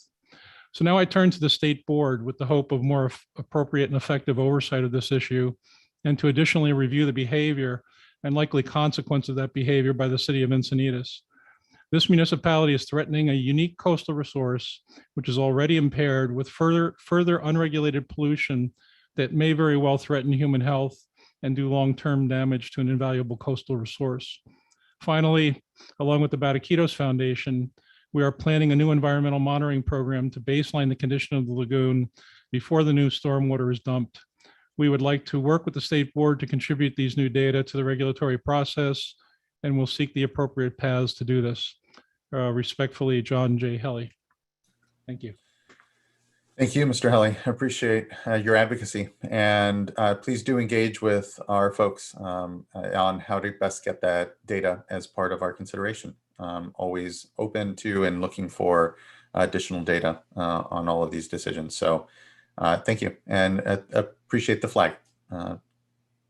So next we have Sarah Ryan has her hand up. So Ms. Ryan, you may go next, and then we'll end here with Caitlin Kalua. You should be invited to unmute here momentarily. Okay. Thank Good you. afternoon. Nice to see you. Thank you for allowing me to speak for a couple minutes here. I am the environmental director for the Big Valley Band of Pomo Indians. My name is Sarah Ryan. We are on the shores of Clear Lake in Lake County. And in the review that we've been able to do of the 303D impaired water body listing, we are noting something that's really exciting, which is there's a lot of tribal data in there. And although I believe that has happened in the past a little bit, there was a very strong push, I know, in Region 5 to not only to go collect some data from the Water Quality Exchange, the federal database, where all of us with water programs are putting our data, but also to do outreach. So I just want to commend Jennifer LeBay and others over at Region 5 for their outreach and their efforts to work with tribes this go around. And I think because of that data, you are seeing a much more thorough type of listing than perhaps the last go around. I'm seeing some creeks on there that normally or that we had always been monitoring, but the data didn't really make it into any sort of review and analysis by the board. So it is this time. And also the microsystems for Clear Lake and two tribes, including Big Valley, have had an extensive program since 2014. So I just want to encourage other regions to make sure that they connect with the tribes in their area, because they can have really extensive water monitoring programs that are based on locations and timeframes and water quality objectives that are really pertinent to the protection of tribal beneficial uses. As we all move forward with the adoption of tribal beneficial uses and designating water bodies within the specific regional basin plans, it's really important to ensure that these types of water body listings are given that extra look through because tribes use these waters in so many ways that aren't necessarily protected or captured by the the existing beneficial uses. So again, just we're looking more forward to a more thorough review of this. We'll be submitting comments on tribal letterhead, but I just wanted to get on and thank everybody for their efforts in Region 5 for working with us and for putting together a good product. Thank you so much. Thank you, Ms. Ryan, for your incredible leadership all these years. The great work around harmful algal blooms, really incorporating the tribes in so much of that work. And to your point, better just getting tribal data into our processes has been something that I know you have worked well with us on. I think of Greg Gearhart in Office of Information Management Analysis.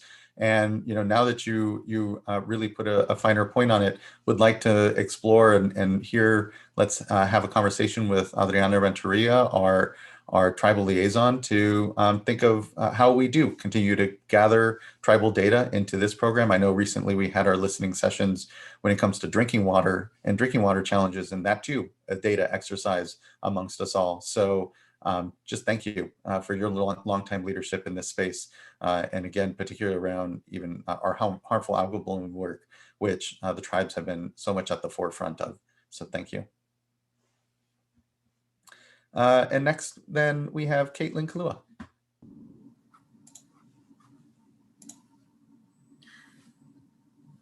Let's see, am I unmuted here? You are. Oh, hello, perfect. good to see Sorry, you. Good my computer's afternoon. acting up.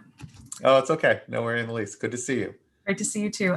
Good afternoon, Caitlin Kalua, Policy Manager for the California Coastkeeper Alliance, which represents local water keepers throughout the state.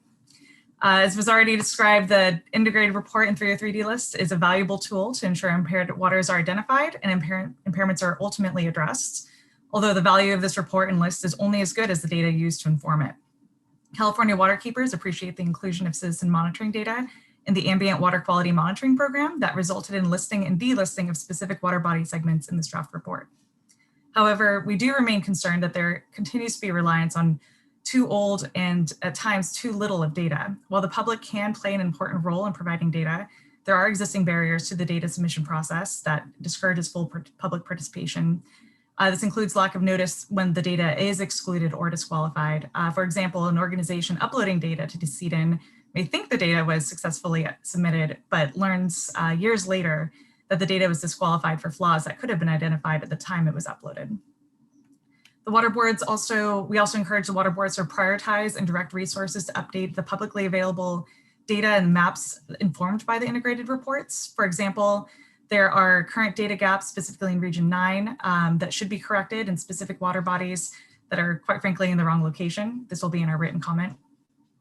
The State Water Board also relies on stale data, with regions only on cycle and assessed once every 6 years. A recent California court decision, which was previously described, held that this assessment must be timely and completed every 2 years. We further encourage the State Water Board to update this process and end this 3-cycle approach to ensure that the integrated reports reflects current conditions and data for each region. understanding, of course, that is a large push, but ultimately we're hoping it'll become a part of the process, become easier as, every 2 years this becomes, well, the status quo, how business is done.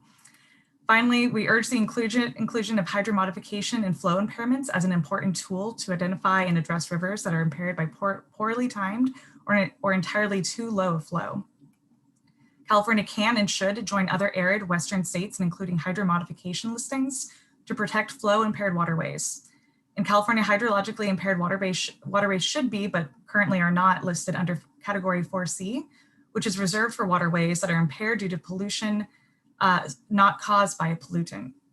Although hydrologically impairments do not trigger TMDLs, states can employ a variety of watershed restoration tools and approaches to address the sources of impairments, or in this case could be low or poorly timed flow under Category 4C. Our organizations look forward to providing further information in our written comment, particularly concerning the analysis used for both listing and delisting recommendations related to pathogens and E. coli and total chlorofluorine bacteria. That concludes my comment, and thank you for the opportunity to comment today. Thank you so much, Ms. Kalua. Really appreciate your contributions today. Thank you. Board members, questions, comments, further thought around the 303D list? And just a reminder again, this is a workshop, so you don't have to vote on anything today. I'll just make one more comment following up on the comments related to just the necessity of ensuring that people know how to get data that can be accepted into this process when they're collecting data. I was able to do environmental justice tour of the Delta, and particularly around Stockton, and saw just a lot of the HABs, which is really bad already, and I think unfortunately will continue to increase. And I know that is an area that we haven't yet been able to have the kind of data that we need for this kind of process. I will say there were folks from the Central Valley Regional Board there who were really great and helping some of the local groups to know how to collect data that will be both of adequate quality to get into this process, and also just the process of getting it in the right place. So I really appreciate those efforts, and just, I think having adequate data on some of these newer contaminants that we're beginning to understand, which are already at really bad rates, just, the more that we can both help to collect that data, make sure it's done in a way that it's possible for local groups to be able to help collect that in a way that's usable. And also that maybe for some of these, if there's opportunities, to the extent we have new data outside of some of these longer cycles, like we saw here with Region 7, there might be off-cycle updates that might be able to be included, particularly, like I said, around HABs, which is just relatively newer. And I see Patrick. Yeah, our executive director from Region 5 has his hand up. So thank you, board member. Appreciate the good comment. Mr. Palumbo. I just wanted to thank you for the recognition for our staff efforts, and also just to thank some of the Delta groups, SWRCB, Sarah Ryan, and some of the other tribal groups.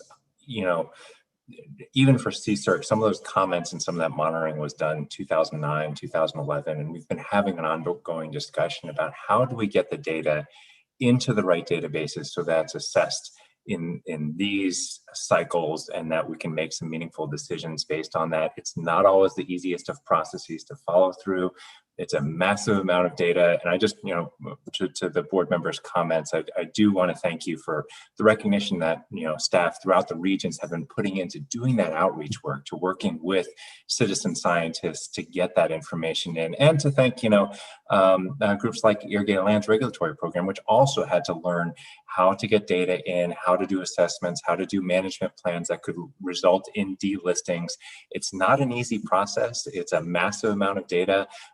There's still huge components, even like HABs, it's nutrients, it's temperature, but it's also flow, which, as we've mentioned, isn't quite captured in this massive amount of data that we have out there. So again, my thanks to you for recognizing those outreach efforts. They will continue. You know, to all of your comments. You know, we thank you for that type of discussion here today. You know, there's a lot of work to do. There's a lot of work to do to solve the problems after we get this information all ingested and to move forward with them. That includes, you know, kind of working on management plans, TMDLs, 4B listings, as kind of was mentioned.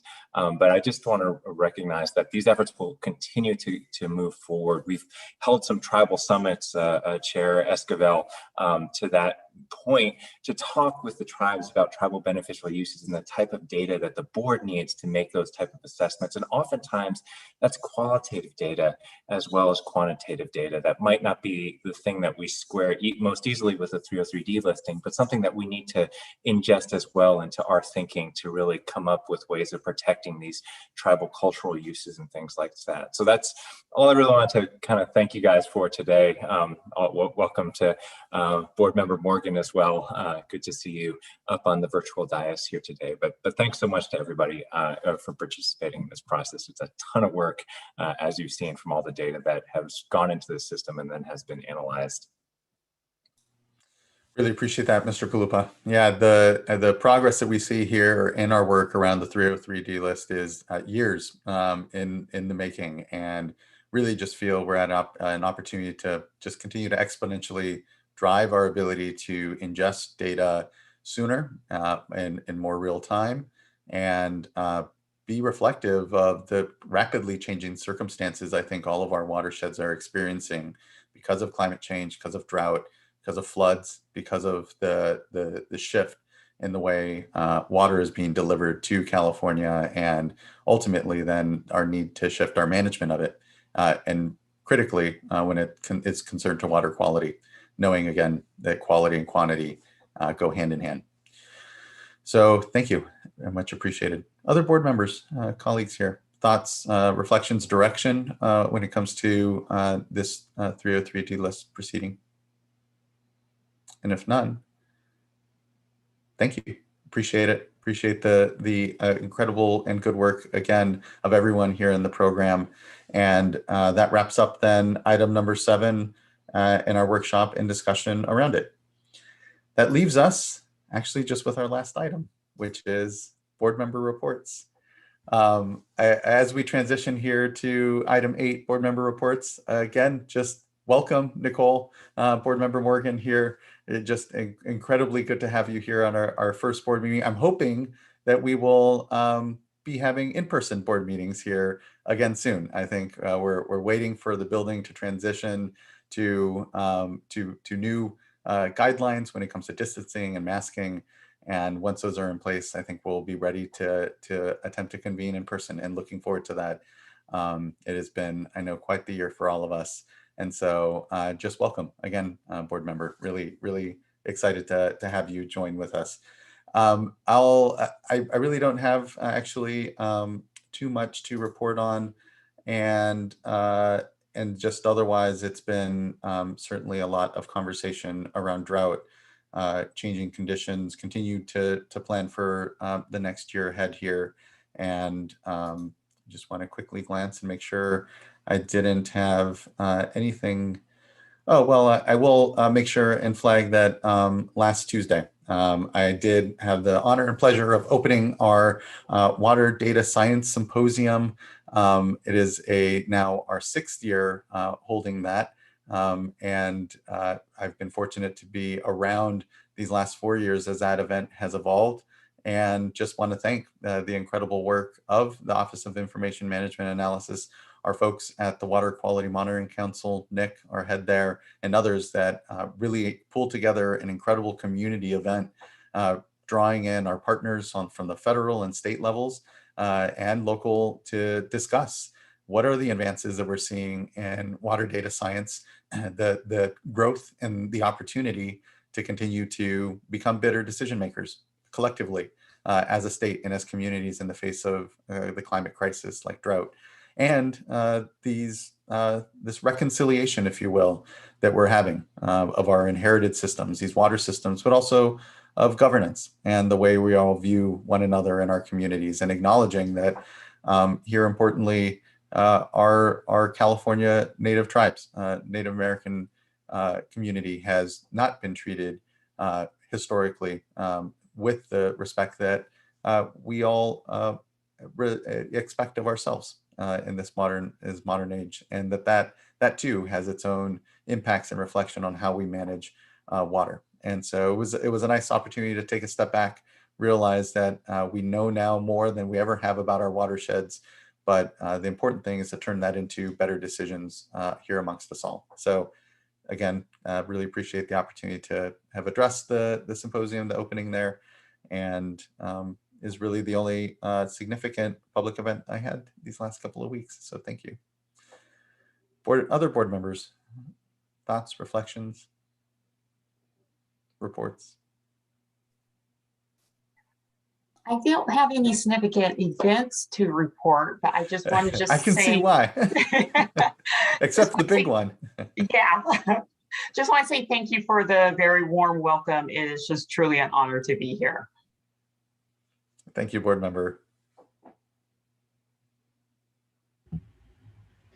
I have a couple of events, and I'm just trying to get the dates right on my calendar here and not quite getting there. But last week, I attended and presented at the Lodi District Grape Growers Association, a forum on all things water for wine grape growers in the area, and really well attended. And it was a good opportunity for me to receive updates on their groundwater sustainability agencies and also local regional efforts at diversification of water supply.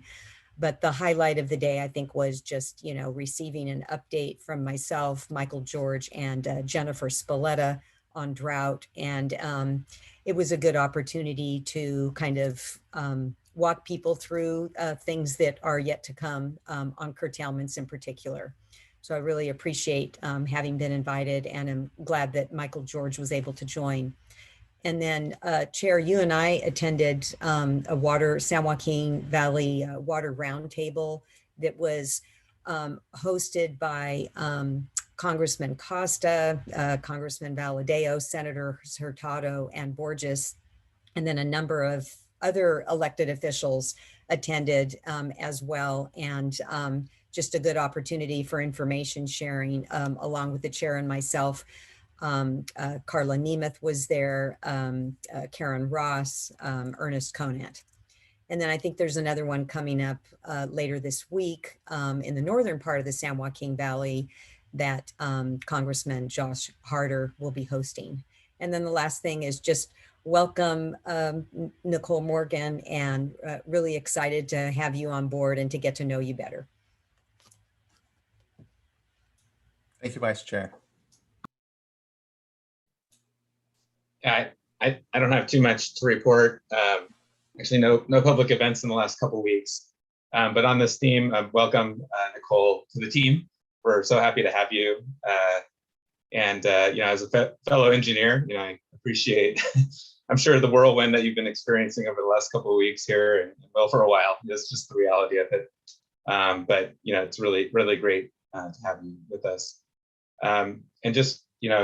Board Member Dodek was mentioned as well earlier today, so I just wanted to share just an example of her contributions and her stewardship. And so, in the form of an event that she organized, I think it was 2 weeks ago or so. She tried to organize this during last year during the COVID pandemic and had to put this off. But she she had asked, I think, all of us current board members at the time if we were interested in attending a bat paddle on in the Cosumnes River Preserve to paddle out on a kayak essentially and go to the freeway underpass there and watch all the bats sort of make their nightly awakening and fly out into the night sky in search of food. And so I was able to join, my wife and I were able to join Tam and her group with some folks from Nature Conservancy and others. It was, a fairly small group, but just a remarkable moment just to take time out in the evening of all times and to go out on the kayak, just on the serene, Mokelumne River, and wait for the bats. And be reminded of the environment that we're all blessed with. As altered as it is, there's still a lot of value there, even under freeway underpasses. It's habitat for tens of thousands of bats. And then I think what really stole the show was, the bats were flying out, and that was cool. But then all the hawks came out, and so there were a whole bunch of them, and they were just diving down and swooping and getting their dinner at the same time. So it was just a great opportunity to get out there and have some final words with Tam, and we certainly wish her all the best. I think she's doing a cleanup event here on the American River Parkway in a week or two, and so I'll try to make it out there as well. But we'll miss her. Great to have you, Nicole. Just wanted to share that story with you all. Thank you so much, board member. And actually, it was before these COVID times of ours that Tam had organized, and we were on the cusp of executing a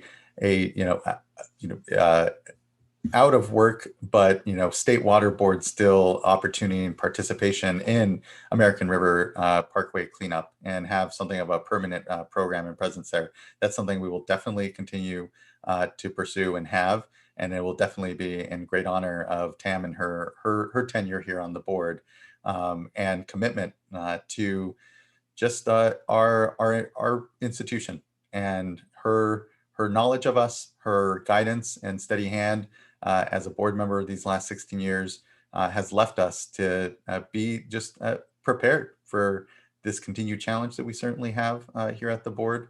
But whether it's the performance program and the metrics that are in there, which were very cutting edge for their time, and still some of the most transparent processes and information around our functioning that I think any agency, certainly of our size, has out there. Whether it's that contribution or just, again, her steady perspective here, will be missed. But very fortunate for having had her tenure here, and now the opportunities that board member Morgan here has to also then contribute to this temporary space we all inhabit, and truly knowing that these are seats that we will hand off to others after us, and know that great care was taken in the seat I was able to come here and inhabit at the public seat. And now our engineer caucus here reinvigorated by Nicole's presence. So just thank you, board member, for those comments and that story and reflection. I'll just add my excitement in having you join, board member Morgan, and certainly Tam will be missed, but really extremely excited that you are part of this board and that we get to serve together. Quick updates. Really wanted to just highlight a couple of things. Tomorrow, there's a environmental justice assessment of state agencies briefing that CEHA, the California Environmental Justice Alliance, is hosting from 11 to 1. And I'll say, in the scheme of things, the board scores relatively well, but I think what I find really helpful is the framework that brings, because it's an opportunity to hear from grassroots folks how they see environmental justice within the state agencies programs, how we might continue to build that in and do more around that, which I just think that a lot of the, in addition to maybe some specifics, a lot of just the lens that they bring and that framework I find really helpful. In addition to, you know, areas that we may want to improve in, and areas that we're doing well in. So two other just efforts I wanted to highlight and sort of thank staff for their engagement in. One is just following up on that San Joaquin Valley partnership that Vice Chair Diadamo has been helping to lead or spearhead getting that off the ground. And I think, you know, the ability to make sure that staff have, I think Adriana Renteria is going to be or has been joining, and just helping to make sure that we can utilize that opportunity of all of the regional counties, that whole region, counties. There's some GSAs, NGOs, service providers, all to figure out how to get be coordinated and most effectively get relief and response for particularly dry well impacts around the drought and assistance. So just appreciate that, and that's continuing. And I think also an area where our staff are developing kind of user-friendly, how do we, you know, is there a hotline to call? How do we make sure that people know what's available and can get routed? And then similarly, there's an effort being led through the U.S. Water Alliance around accelerating consolidations and really seeing California as a leader in that. And I know our staff have been really engaged in that. Obviously, SAFER and all of the work that goes on with that. That's a big focus, but also I think an opportunity to figure out how do we really accelerate these projects, because we can't have them take 6 to 10 years to get done. We really need to see that happen a lot quicker. And there's a lot of challenges to do that. So working through that. I guess the last thing that I'll highlight is just, you know, you may have heard that there was a community, Teviston in Tulare County, that whose single source well went down, and it went down right in the middle of a heat wave. We have many heat waves, unfortunately, this summer. And you know, that area, most residents are on swamp coolers, which rely on water. I'll say when I lived in the Valley, I had a swamp cooler. It's a lot more energy efficient, and you know, there's water challenges with that, but there's also energy challenges when you're using regular air conditioning. So I will just say our staff, I think I've just gotten feedback from folks throughout how helpful our staff have been in responding to that. You know, utilizing resources to make sure that we can meet the community's needs, make sure water could be coming out of the tap, making sure folks had bottled water, even when the regular water tank response wasn't enough to get all the way to everyone on the system, being able to augment that. So, and also just how much our staff were doing that outside of work hours, responding any time of day or night to try to make sure that and bring that real, genuine human concern to make sure that folks are able to have water in their home, especially in these really, really hot and difficult times. So wanted to just lift up how thankful I am for that, and sort of proud of the work that our agency is doing and that staff have been doing. And then also just recognize that it is not feasible for the 1,500 or so, maybe it's less than that, I can't remember. Michelle Frederick always has the right number, of community water systems that have a single source. And that, I think Teviston is an example. One source goes down for whatever reason, whether it's drought or just mechanical failure, and the community is out of water. And the funding that we have can't cover all of that emergencies that come up, I think, and still have enough to accelerate the kind of long-term solutions that need to take place. So we need to be really leaning into building resiliency before and diversified sources before we're in those states of emergency, because responding after the fact is much more expensive and also just hazardous to human health, stress, all kinds of things. So thank you. And it was good to see you all, and I hope sometime soon can see you in person. Thank you, board member. Very much comes to mind that didn't really have the resources prior and waited for systems to fail before really coming to them. And the needs analysis, really identifying at-risk systems, to your point, those with a single source is really helping us at least be better prepared, knowing that it's often, though, the emergency that precipitates the attention of the state to a community and then starts sometimes just even the planning for what are solutions that are out there that we can get ahead of, to your point. So appreciate the comments. Thank you. Okay, well, I think that wraps up our board member reports and our meeting today, but it doesn't actually wrap up our meeting in total, because we will recess until tomorrow, when we will have our racial equity resolution workshop. And so I just really want to encourage everyone. It will start at 4 p.m. so as to be able to accommodate those that have to work during the day, so that we hopefully get some participation from communities themselves to be able to communicate with us their thoughts on our draft resolution and help us understand how best we incorporate racial equity, inclusivity, and diversity within our programs. So just thank you all and look forward to that discussion tomorrow. So we're recessed again until tomorrow at 4 p.m. And until then, just thank you. Have a good afternoon and be well. See you guys then. Take care.